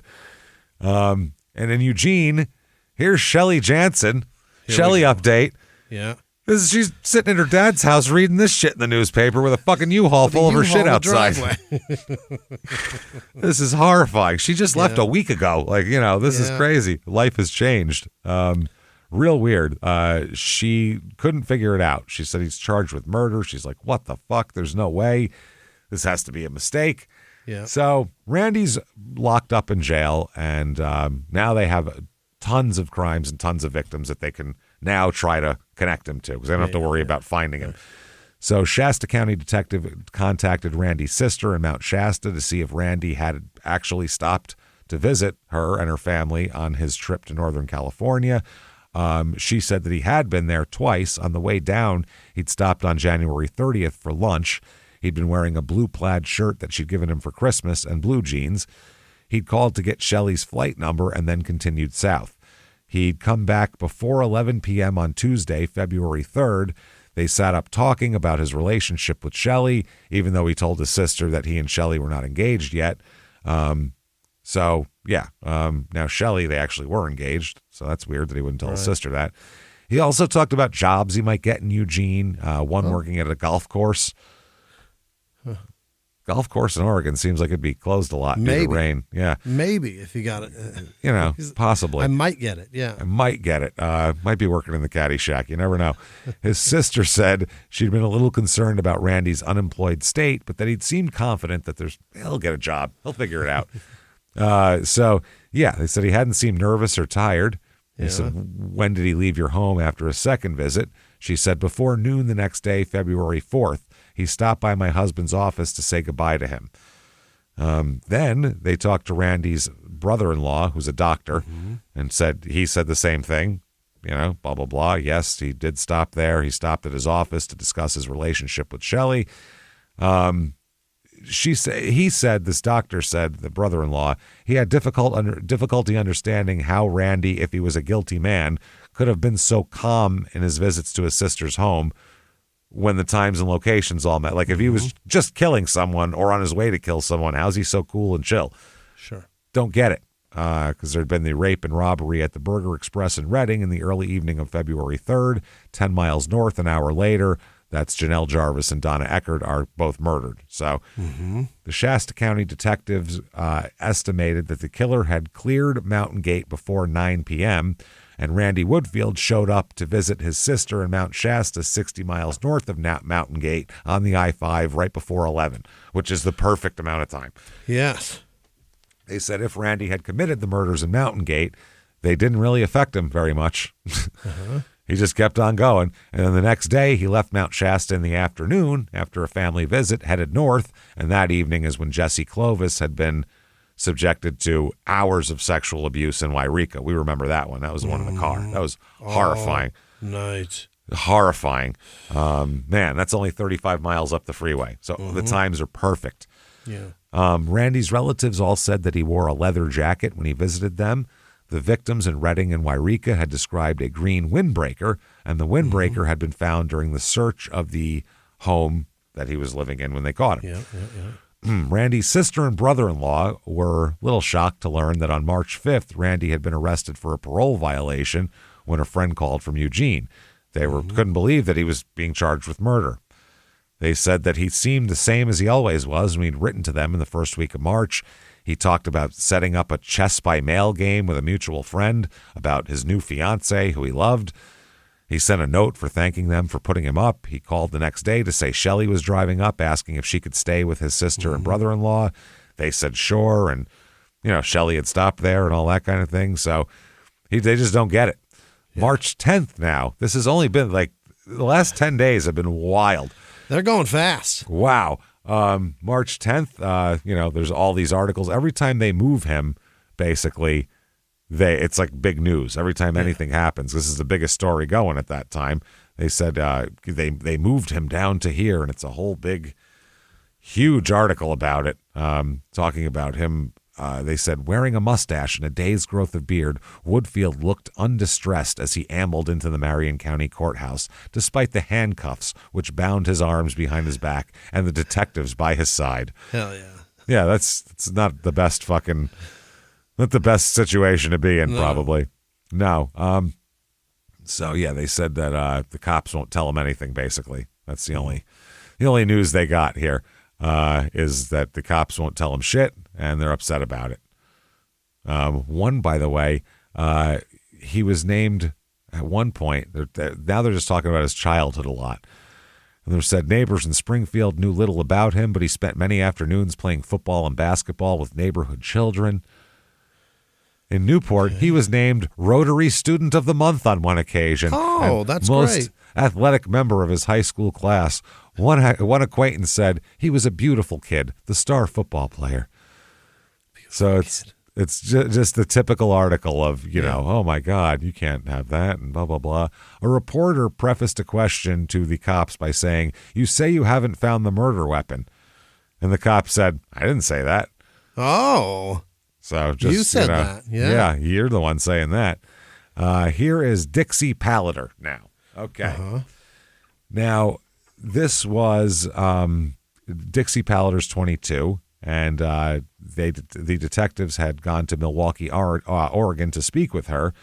She's the one person that everybody said was Randy's one platonic girlfriend. One. He's not trying to show her his dick for once.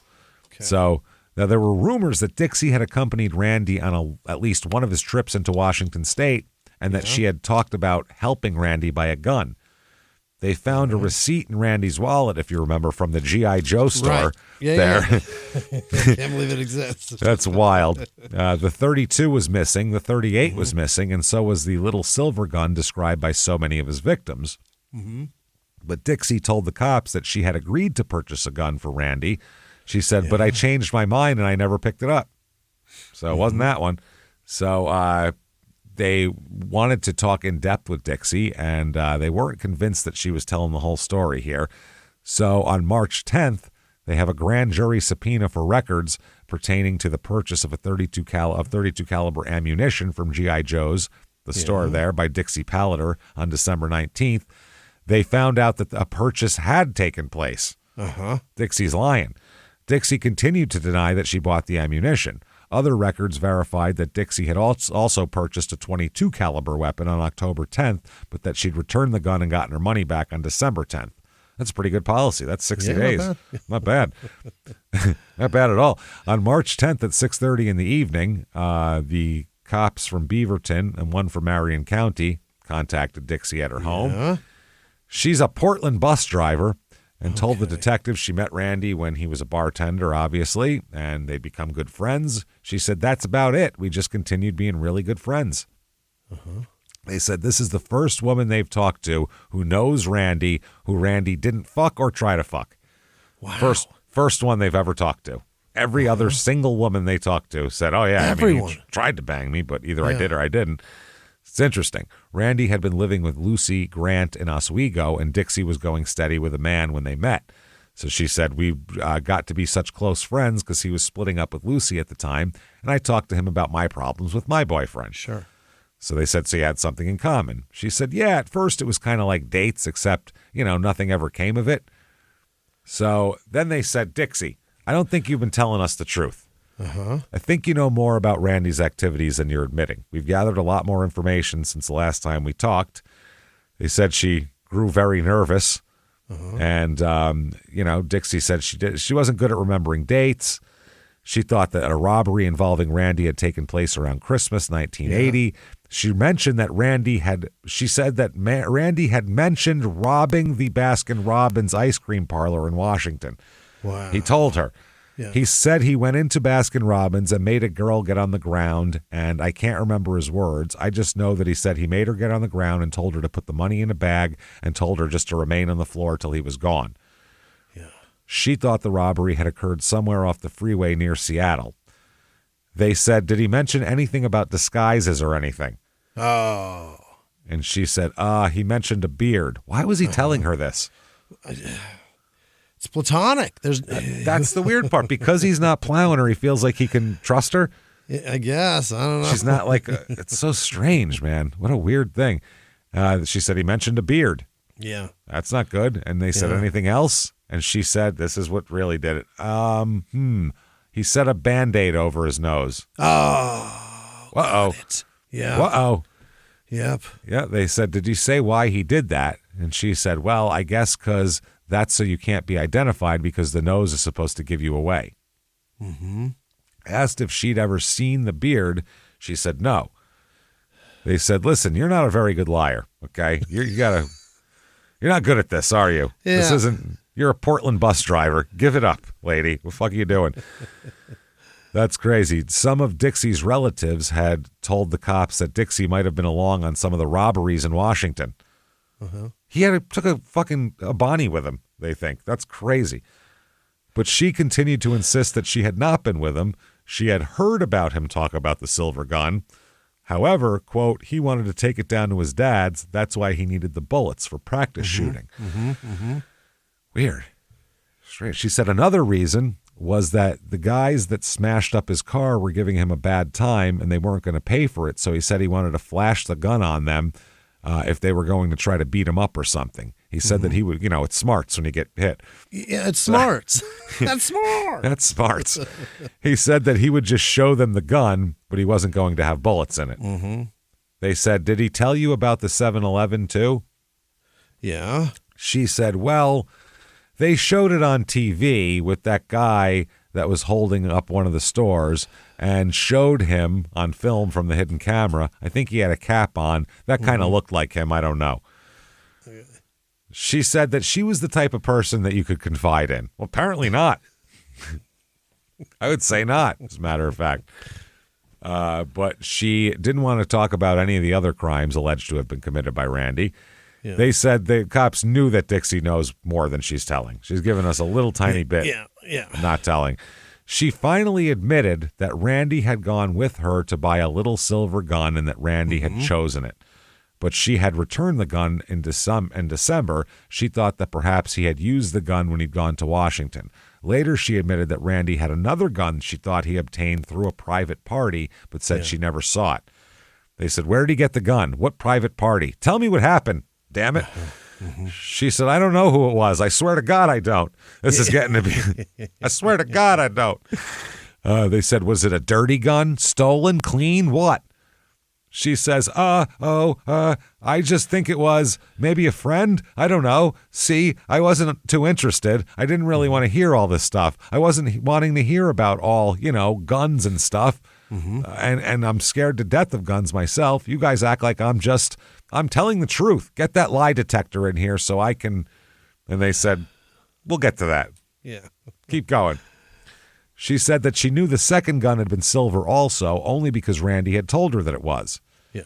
She kept repeating that she thought the gun had come from a private party, but wouldn't say any more. The bullets she'd bought for him were in the gun, or were for that gun. So the detective sensed that Dixie's still holding back a little bit, and may have ridden with him on some of his robberies. That's honestly what they believe. Okay. But he doubted she'd been an active participant. He probably just said, wait in the car. He knows what he's doing. She's going to be a hindrance at that point. So they're like, okay. Dixie also got a bunch of gifts. He'd bought for her a phone, a sweater, given her $80 for Christmas. That's a very personal gift. There's $80. It's not bad for 1980. That's pretty good. It's a weird number, though. Here's 420s. Yeah, it's a strange amount, but for 1980, that's pretty good dough. A couple $100 now. It's not bad. Yeah. And he often filled up the gas tank in her car. She said, he gave me those things just because I was a good friend. They said, where did he get all the money? She said, I thought most of it was from unemployment. Yeah. You have a lot of extra dough laying around. Unemployment pays so well. Is that where the myth that it pays well came from? People just think it pays well, but it really doesn't. He was making $90 a week or something. So he was getting quite a bit from unemployment. Not that much. Jesus. No. And then when he was working at the faucet and they said, did he tell you about ripping off the faucet? Yeah. And she said, yeah. What did he tell you? Yeah. She said, he told me that he had done it. That he did do it, but just that's admitted, yeah. But they tried to get more details, but she kept being evasive. She wouldn't give him any more. She just said that he'd done it. That's it. Yeah. They said, all right, let's talk about Valentine's Day weekend. This is into the Julie Reitz murder case here. And they need to know Randy's movements on that day because they're vital to the timeline. So Dixie seemed a little bit relaxed when they stopped talking about guns that she'd purchased that, ended up being murder weapons. You get a little uptight when that's going on. She said he called me up and came over and we went shopping and went out to lunch at about 11 in the morning on Valentine's Day down in Milwaukee to the Blade men's clothing store. And we picked out a sweater and a pair of pants for that night because he was hosting a party at the Marriott for whomever wanted to come.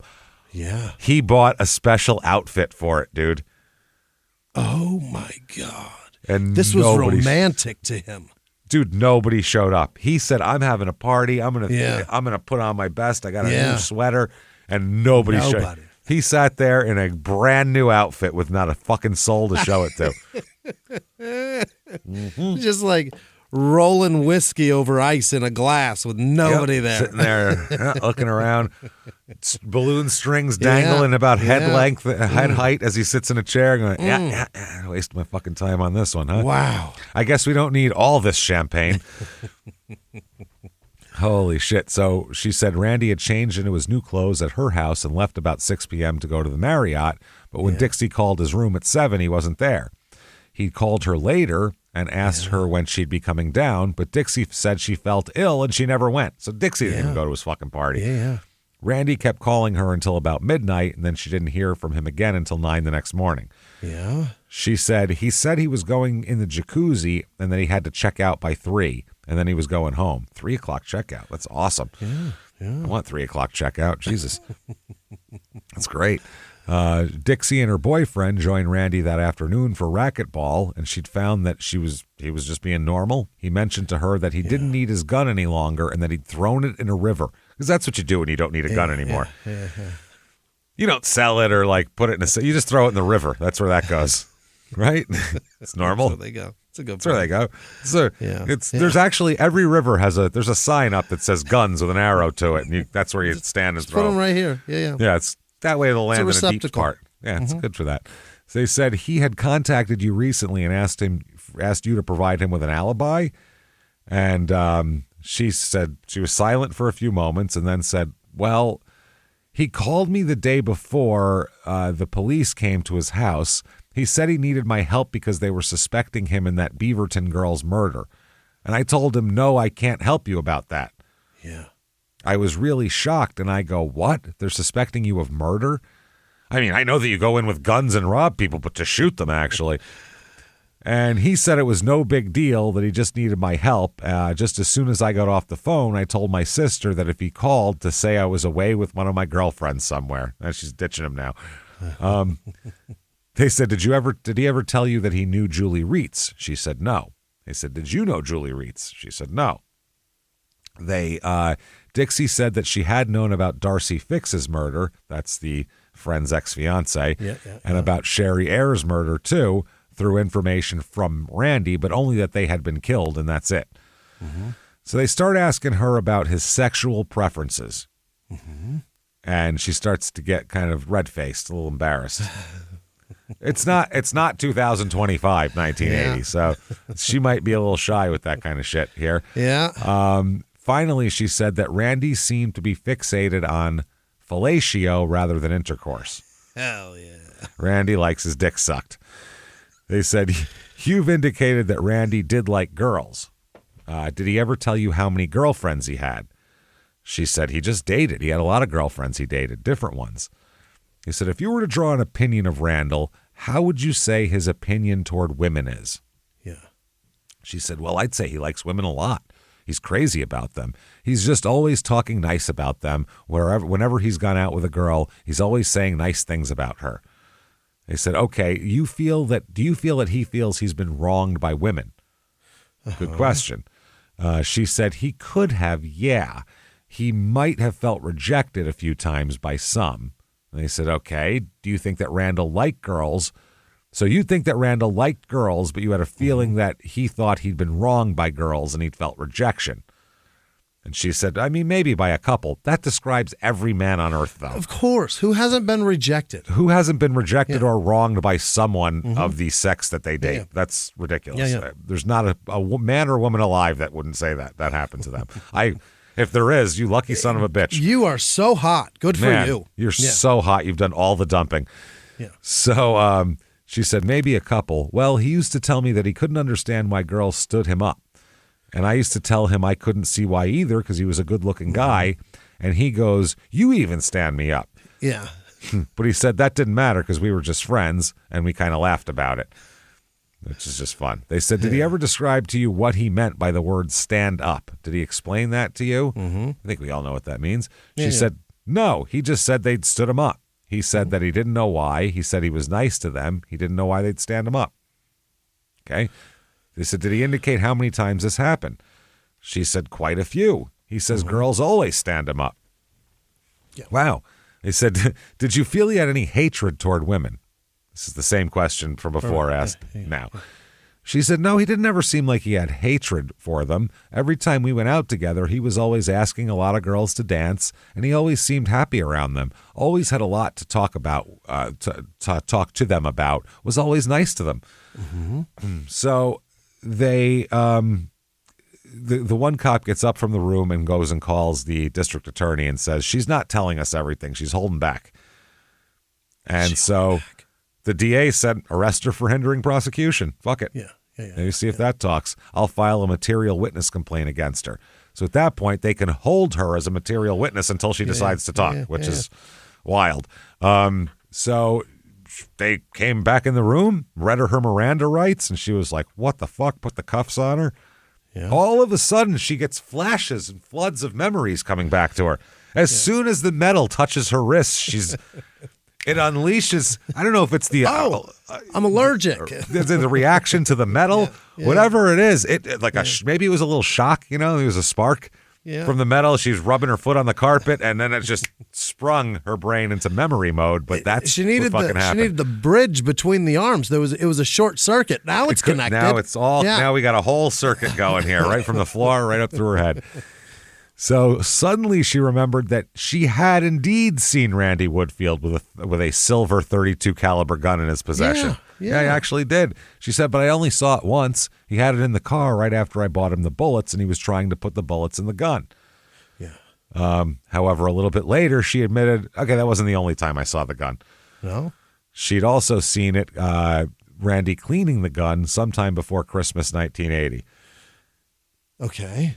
Cleaning it. Cleaning it, which is just a few months ago. Not while doing his face. Yeah, not while doing his face regimen. He'd wipe at the gun and then, then his face a little and then go back to the gun. Use it all the same. They said, you still say you never went to Seattle with Randy. And she shook her head and said, he asked me to go with him to see Tim so that he could confront Tim because Darcy got murdered. That was the week before Christmas. He also said he was going to rob some stores because he needed some Christmas money. Yeah. That's the way you do it. Just go tend some bar, bro. You have the most easily pliable skill that you can make immediate cash with. That's the easy. If you need quick cash, just go work a night in a bar. You know what I mean? They'll hire you if you know what you're doing. Who cares? For sure. You'll make a fucking $100. Go buy some Christmas presents. So he told me about the Baskin-Robbins deal when he got back. He said he wore a Band-Aid over his nose, a stocking cap, and a beard. He says he always went to where girls were working because they were easier. Mm-hmm. He said he switched jackets sometimes. Yeah, you don't get the guys are just as easy, but what you don't get with the girls is that chick who thinks she's a hero and she's going to try to fight him, with the gun. Yeah. Whereas if you did this with a bunch of guys, some guy is going to be dumb enough to be like, I saw this in a movie once. Yeah. I'm going to go after the gun. Yeah. So it makes sense. It's just an easier thing here. So he also said he switched jackets sometimes. Now Dixie's really giving him some good stuff, but she's still holding back, they feel like. So the DA makes a decision that Dixie will be granted immunity for any prosecution, whatever parts she might or might not have played in Randy's crimes. If she spills it. Dixie insisted that wouldn't be necessary because she's telling the truth. I'll take the immunity anyway. Sure, yeah. It's like saying, you want $20? Sure. I'll take it. I got some money in my pocket. I always use $20. Whether or not I got something incriminating on me, who cares? We'll just take the. I'd love to say I have immunity from this shit. That would feel great. I'd start telling them lies that I did crazy shit just to immunity use it, from anything is great. Fucking polio. Fine. I raped one of the girls. I'd be saying. They'd be like, "But you're a woman." She'd be like, "That's right." Like, don't care. Don't matter. Immunity. Sometimes I ejaculate like crazy. It's wild. I can do it. I can squirt. I got this for distance. I'll show you. Show you. That's it, guys. Let's go. Turn the lights dim. I need the lights dim for this. This is some plastic wrap in here. I gotta concentrate. Dim lights, and I would definitely at least lay down some plastic shopping bags. At least partially dexterize this room. You're gonna need it. Yeah. At least on the electronics. Please, yeah. You guys see, you got a computer up there. With like an Apple II. You're gonna have to cover that up, I think. So, anyway, Dixie tells the cops that she started to wonder if Randy might not be the I-5 killer after she watched the news. She thought it was odd that all the places where the I-5 killer had struck were places where Randy had been. Yeah. And with the same MO and the same disguise and everything else. Yeah.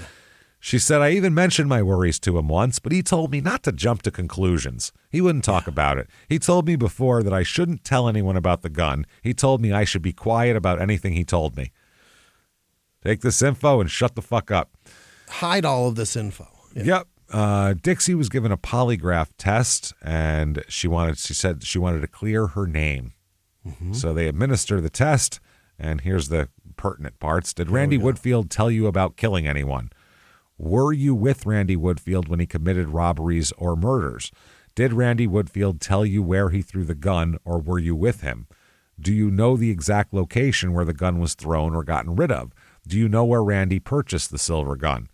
Have you ever been in the state of Washington with Randy Woodfield?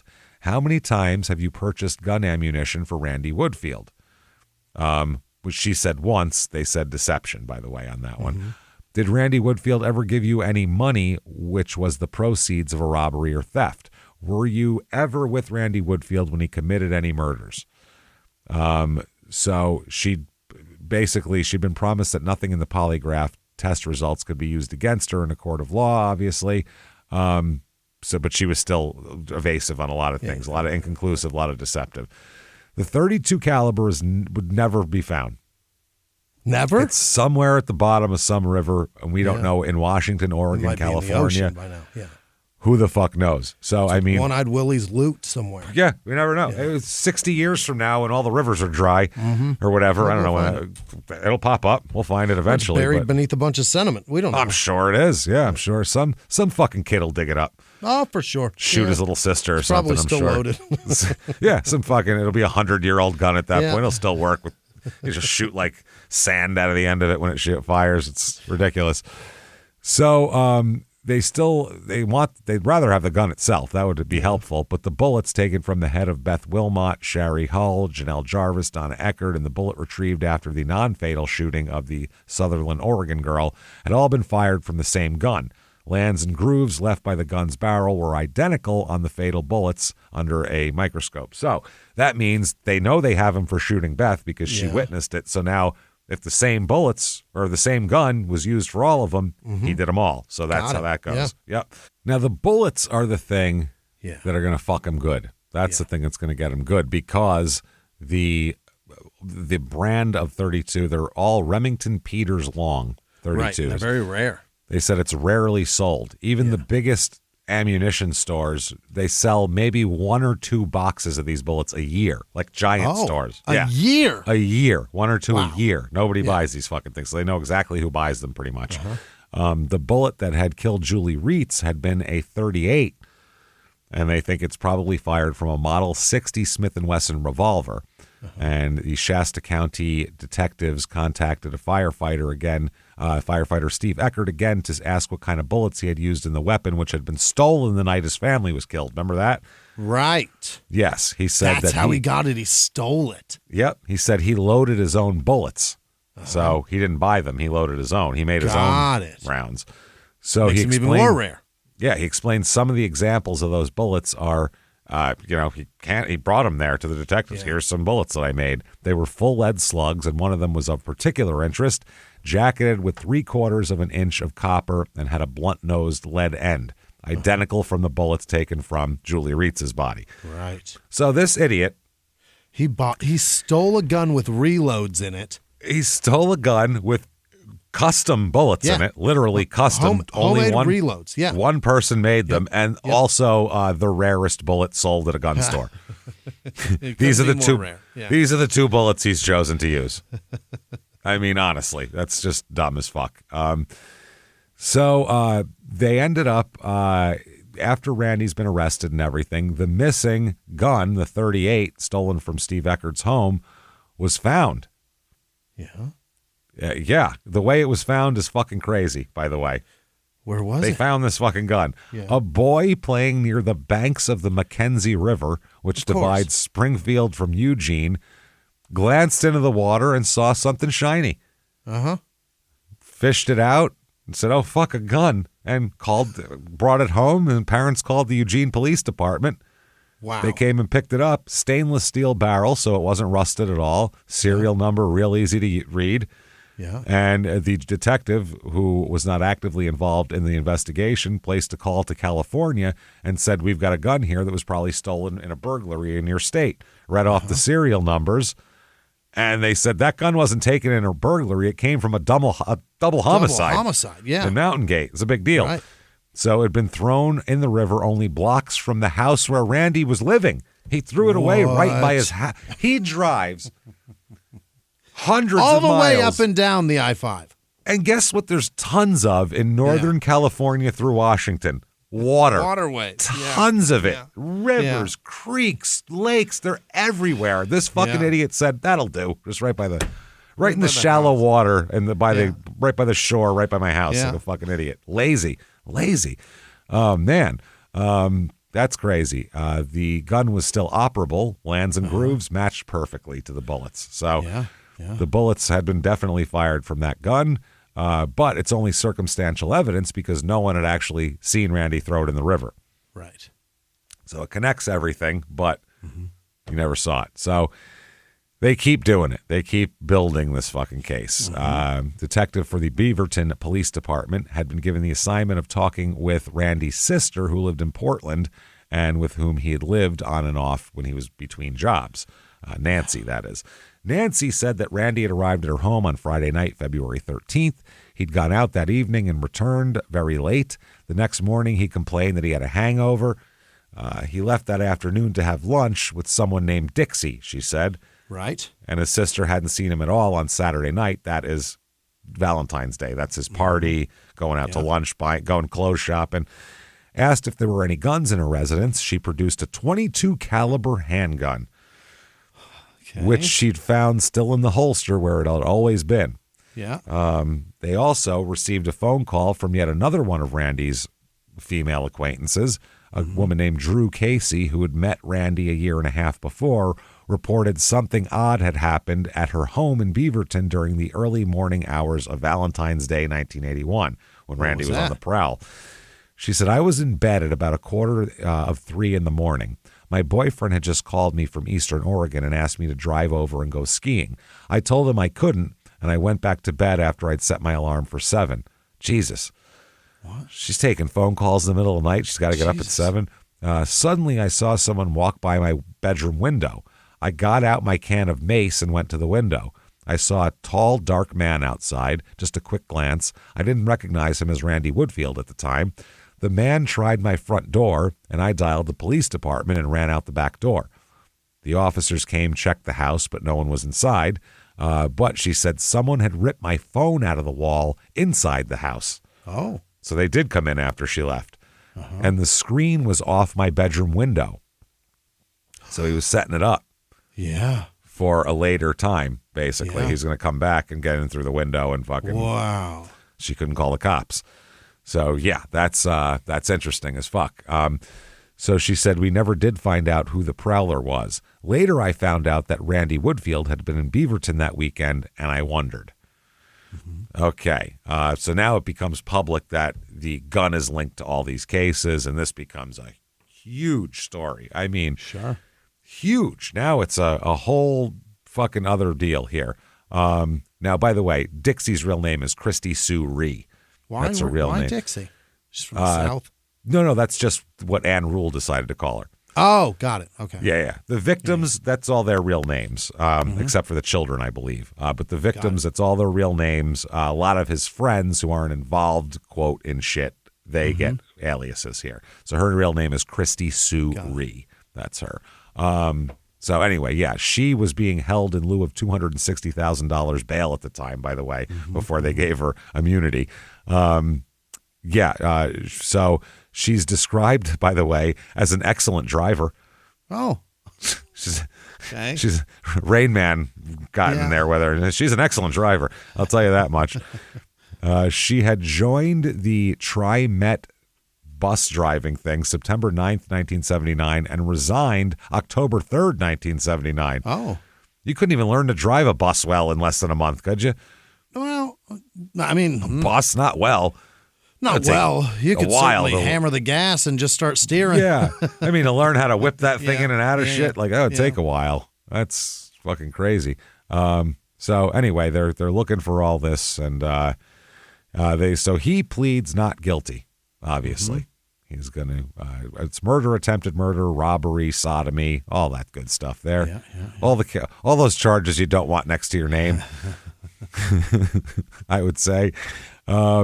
So they said that they were upset that the news had broadcast a picture of a .32 caliber handgun and gave some viewers the impression that it was the murder weapon. The station did during this during a newscast about a woman being held in Salem on charges of hindering prosecution. That's his friend, the bus driver. They said that the cops said they were upset because, quote, they gave the impression it was the gun, and I think that's bad because I don't think it's true. So, but he said potential jurors might think it's true, and you might ruin the jury pool by saying, I saw a gun, now where's the gun, basically. He said, this is the DA, my primary duty is to see this man gets a fair trial. With today's modern media, it's almost impossible to find someone who doesn't know about the case. That was 1981. Imagine now. Imagine now. It's impossible, he said. Meanwhile, all you had to do is not read a newspaper or, watch that half-hour news broadcast in the evening, and you wouldn't know shit about anything. Apple will tell you so much information that you didn't want to know just in the morning with its alert about its whatever podcast that they have today. Whatever fucking... Whatever the top news of the day is. The top news of the day. That's never the top news of the day, never. By the way. It never matters. It's always some horse shit. Stupid. Ever wonder where Ricky Schroeder went? No, I didn't at all. I don't care. Why are you telling me Then you this? find out and you're like, ugh, why? No, go back. Why'd you tell me about that? So, they said they were talking about, they said they have no reason to move the trial to a place that the case has received little publicity because it's a national story. Yeah. The one guy said, where do you change it to? Mars? That'd be the only place he's going to get a trial like that. So that's the truth. They said the woman, his Christy Ree, that's Dixie, said that she was charged with hiding the murder weapon there, I guess. So she lied a lot. She basically, there's a lot of details that now the public wants to know everything about this fucking case. So they said, she was still in jail, by the way, Christy. We'll just call her Dixie because I like it better. Whatever. Yeah, it's easier. They said that Dixie's friends talked to the press and explained that she wasn't the kind of girl who would go out and try to get into trouble, but she is rather naive. Sure. And her mother told the press that Dixie was not close to Randy, that he's been to the house a few times, but I think they're being a little harsh on her myself. She's never been in trouble. You can't help it if someone you meet commits a murder. Well, if you bought him the murder weapon and the murder ammo. You could help some things. And you knew that he was committing armed robberies already. There's a little bit of negligence on her part here. Certainly. I would say. So he finally, like I said, he pleads innocent. Obviously. Then they end up charging him with the Baskin-Robbins holdup after that. Mm-hmm. Then on April 1st, he pleads innocent to 7 felony charges in Benton County, Oregon. That's where Corvallis is. There were 2 counts of sodomy, 1 count of burglary stemming from the attack on Mary Sue and Megan. Those are the 2 small children, the 8 and the 10-year-old. Robbery and sexual abuse charges from the fabric store in Corvallis, and sodomy and kidnapping charges from the February 25th incident at the fast food restaurant in the same city. So, holy shit. Marion County is going to be the first to get a chance to prosecute Randy. Yeah. He's going to be in court a lot, basically, is what it looks like here. No matter what the verdict is anywhere, he's going to be tried all over the place. Yeah. I mean, they're not going to be like, well, he's in for murder, so we'll leave him alone now. It's not the way shit's working here. They reschedule his trial. I guess he was set for May 5th originally, but they're going to reset it apparently. Yeah. They said it will be very difficult for either side to get a postponement, but they granted a continuance anyway. They said that there's a lot of evidence. They said that the prosecution's given the defense nearly 1,000 pages of discovery. Mm-hmm. And they said this is the largest amount of material I've ever had to handle in a criminal case. Oh.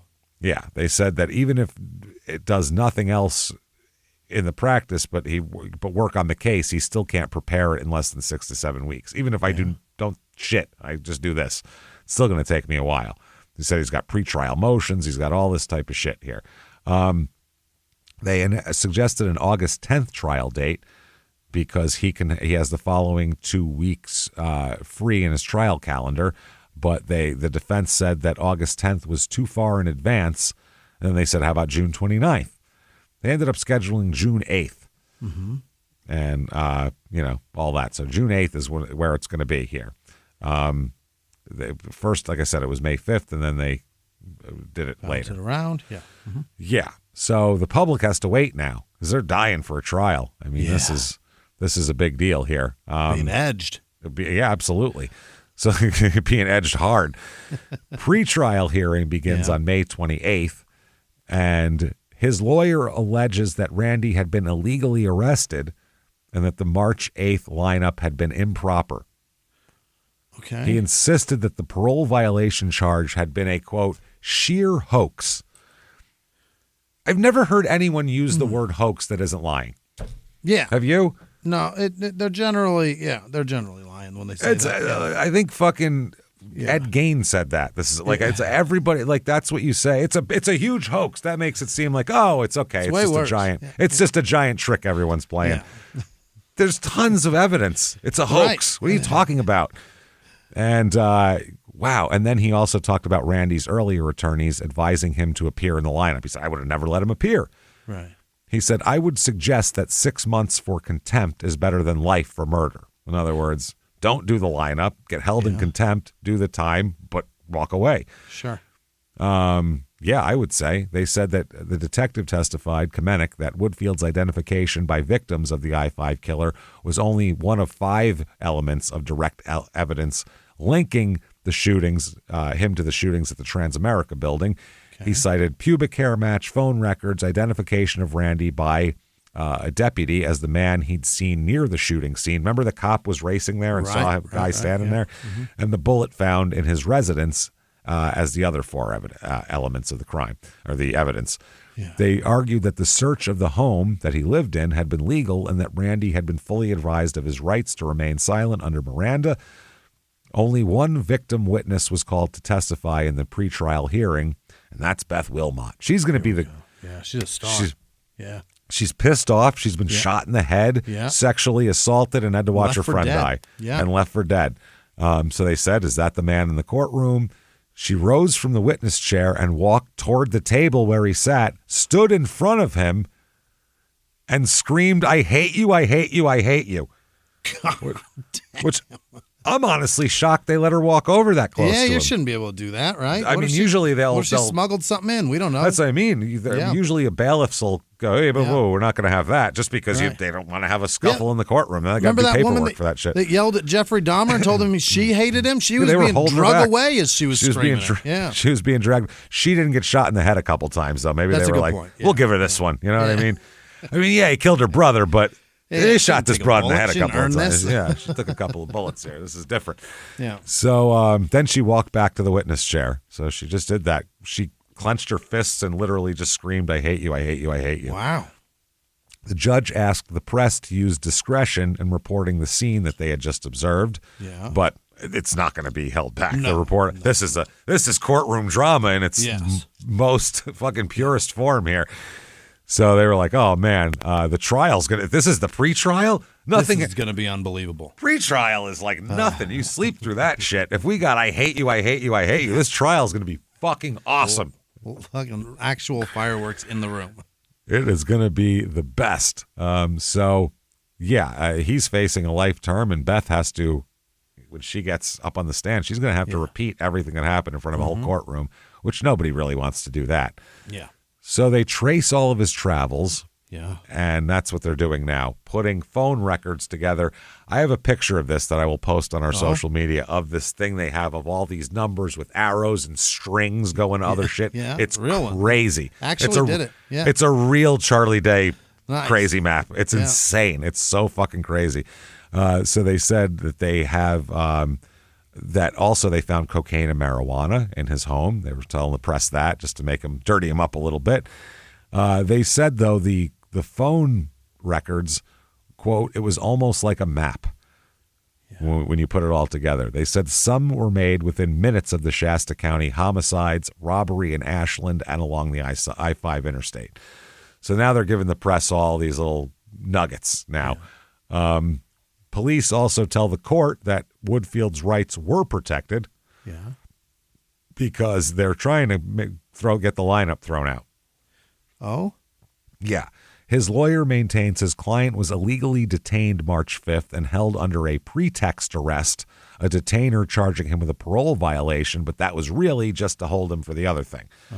They're saying it wasn't, they weren't doing all that. So the search of his home was illegal, they say. He was not informed of his Miranda rights, even though we know he was, and he was denied his right to legal counsel.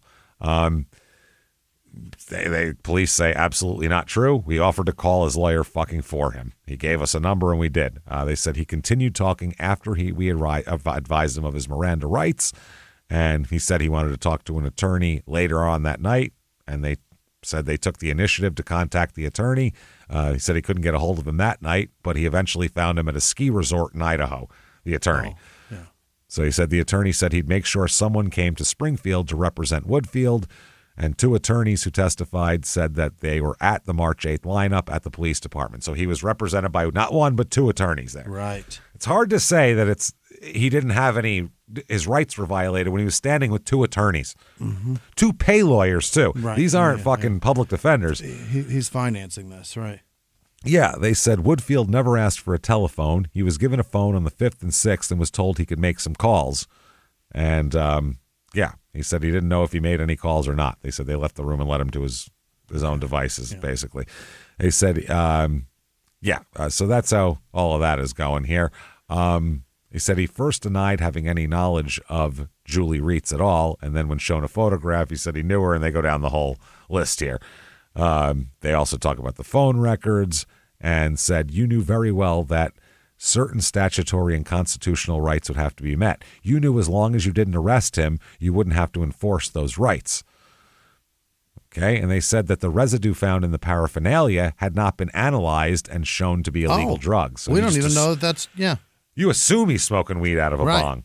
Maybe that's how he smokes his tobacco, and you have no idea. Maybe that's oregano. You don't know. You have no idea that what he's doing out of that. Yeah. That could be his hookah. That's what he uses for hookah. And a little metal thing, that could be anything. A bowl, yeah. Little Coke straw. That could be anything. Maybe he likes really tiny drinks.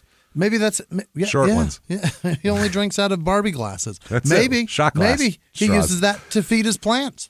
That's the other thing. Maybe, you know what he does? Maybe, just maybe, a little bird, has been abandoned by its mother. Oh, you know what I mean? It was sitting in a nest with those when they put their mouth open and nothing. So Randy said, I got to get something. So he acquired a Coke straw so he could drop food into the mouth. Well, he regurgitated it too, obviously. He would eat it. Chew it up and spit it through that straw, you guys. It was torture you mix it with on water. This man. It makes it easier. But I mean, that's the kind of guy he is, though. He's willing to do that. That's the thing. Good guy. Jesus Christ. That's either that or a horrible rapist. Or a horrible rapist. Horrible murdering rapist. Oh, my God. They bring up June 2nd, 1981. A young cleaning woman steps on the witness stand, bursts into tears, points out Randall, and says, quote, you did it, I hate you. You did it, I hate you, I hate you, I hate you. So that's 1, 2, 3. So 4, 7 I hate you so far, just in the pretrial shit, which is pretty wild. He just sat there with no facial expression while being screamed at by multiple women saying that they hate him, they hate him, they hate him, which is pretty awesome, I got to say.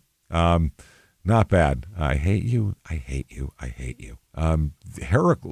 His lawyers accused the prosecution of planning this woman's actions, saying they were very well orchestrated. You told her to say that, to freak out, get emotional. So they called a recess, and the judge announced that he did not plan to place a gag order on the proceedings, but asked the news media, again, please use discretion. And they were like, no problem. You know where I'm reading this from? The newspaper, by the way. So they did not. Yeah. They did not use it at all. So his attorney on June 8th asked the judge to prevent certain witnesses from being able to testify. Yeah. Yes. They're asking for the Garcia woman who just testified and said, I hate you, I hate you, I hate you. Woodfield's court-appointed lawyer claimed the hypnosis procedure they did with her did not meet legal requirements, and he asked the judge to exclude her testimony, which nowadays they would. We know that hypnosis is ridiculous, and we wouldn't do that. He warned of the danger of post-hypnotic suggestion and the possibility that hypnosis could undermine the competency of the witness. That's what they say. They fucked up your mind. How can you do that now? They argued, the district attorney argued, that the hypnosis was a standard police procedure and rejected the allegations that a tape recording of the hypnosis session had been altered. So, they ruled here on this. I believe that she's going to be able to testify anyway. So there you go.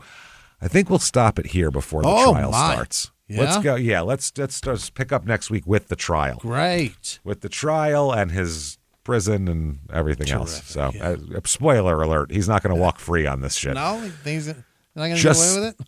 I'm just saying, if anyone out there is going, I wonder what's going to happen. The baby bird defense, it doesn't work? I mean, it might. You never know. He needs Charlie Day with this bird law. I got bird law. I'm telling you, he was saving a life, really, if you look at it that way. He's just, the man just cares too much. That's all it is.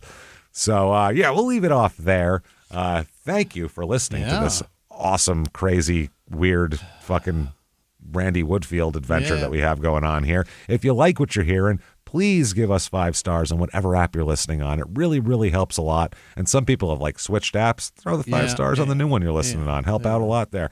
So do that. Keep hanging with us. Also, head over to shutupandgivememurder.com. All sorts of shit there. Merchandise, more merchandise than you could possibly want for crime and sports, your stupid opinion, small town murder, anything and everything that we do is on there. And tour dates and tickets for small town murder live shows. So please, please get in there and buy your tickets now. Philly, DC, what do we got? Philly, DC, Seattle. I think those are the only ones with tickets left right now. So go on and get those tickets right now. I think they're our last 3 shows of the year. They are. They are in November and December, I believe, or October, one of those. I don't remember. Either way, check the website. That's where the shit is. Do that. You certainly want to follow on social media at Crime and Sports, and definitely get Patreon. Get yourself some Patreon is the word. I was looking at a word on the script here on my notes, and I saw pat downs because it's in quotes and big, and I almost said James. Pat down and not Patreon. Holy shit. Hey, let's give him a pat down on Patreon. We promise you a free pat down on Patreon. Patreon.com/crime in sports. You get all the bonus material. Anybody over $5 a month, $5 a month or over, I should say, you're going to get hundreds of back episodes of bonus shit you've never heard immediately upon subscription. Then you're going to get new ones every other week as well. We got the prisoner dating game this one coming up. So God damn it, get in there. And on top of all of that, you now get all 3 shows ad-free on Patreon. Crime and Sports, Your Stupid Opinions, and both episodes per week of Small Town Murder. All ad-free for $5. I mean, honestly. What more can we do? Bake you a cake? I don't know what else we can do here. So get in there for sure and get yourself some Patreon. And also with the Patreon, patreon.com/crime and sports, you get a shout out, which we're going to do right now. Jimmy, I'd like you to hit me with the names of the people who would never, ever, ever lie in court about giving us handguns, or for that matter, who would never try to say that a witness was mentally deranged now because she'd been hypnotized once. Jimmy, hit me with those people, those wonderful people, right fucking now. This week's executive producer, Jamie Kadrovich, Catherine Giles, Alana Zamel, thank you again, Zamel, and Gary Creeders, happy birthday, and Brian, thank you so much. Brian with no last name. Thank you, Brian, without your last name. We appreciate you. Other producers this week, Peyton Meadows, Duncan Z. Peters, probably not, Liz Vasquez, Janice Hill, Georgia Liptak, hey, I know her, Ashley Eichler maybe, Rob Nash, no, never mind. Allison with no last name, Joe Sallow, Wendy Gorski, Jeff Orbeck, Rebecca Zavala, Jessica Williams, Melissa Caban, Lisa Earl. It's Earl, like Steve. Melissa B.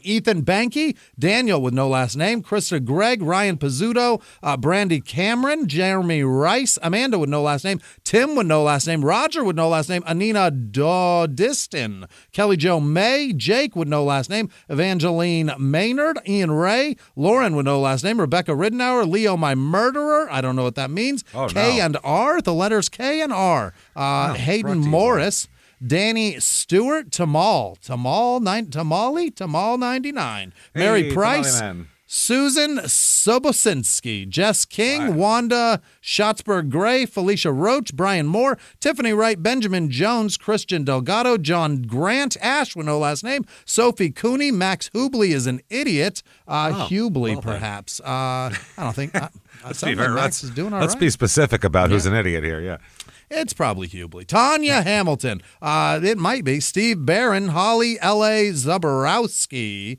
Anonymous. Just a random person that wants to remain anonymous. Peter with no last name. Lovely. Aaron Flight, David Varner, Colin Wyron, Vinny the Cocaine King, Vishnoknishki. Oh. Well then. Well, thank you I don't know. for your giving us some of your cocaine money. Don't arrest that man. Yeah, if you're selling cocaine, you should donate more. Probably you have plenty of money.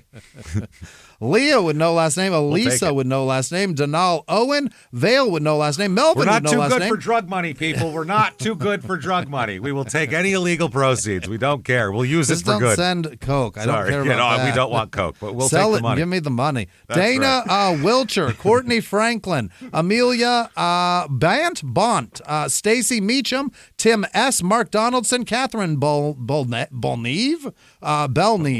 Christina Cothron, Michelle Richards, Doc Bob, Lisa W., Jennifer Pernia, Preston Richards, Caleb Eversole, Megatron, Jen and Hattie, Emily Merton, Jordan with no last name, Matt Rogers, Zach Nikolai, Katie Hayes, Blake Harrell, Justin Wilson, Kathy Frazier, Chris Mosley, Amanda Stout, Whitney Belick, Amanda Weisbrod, Cole Lee, Jeremy with no last name, Megan Davis, Josh Bengay, Nancy Beckman. Which one? Brianna Burnett, Carly Edwards, Ashley Hicks, Naomi Belt, Jordan Gerlach, Brian Bouch, Sarah Wilhelm, Beth with no last name, Sabrina with no last name, Yellow Jaybird, Pleb Bob, Violet Halloran, Susan with no last name, Cameron Holland, Danae Smith, SB DeBandit, Espy, Kendra. Stolen SB award? Stolen SB DeBandit,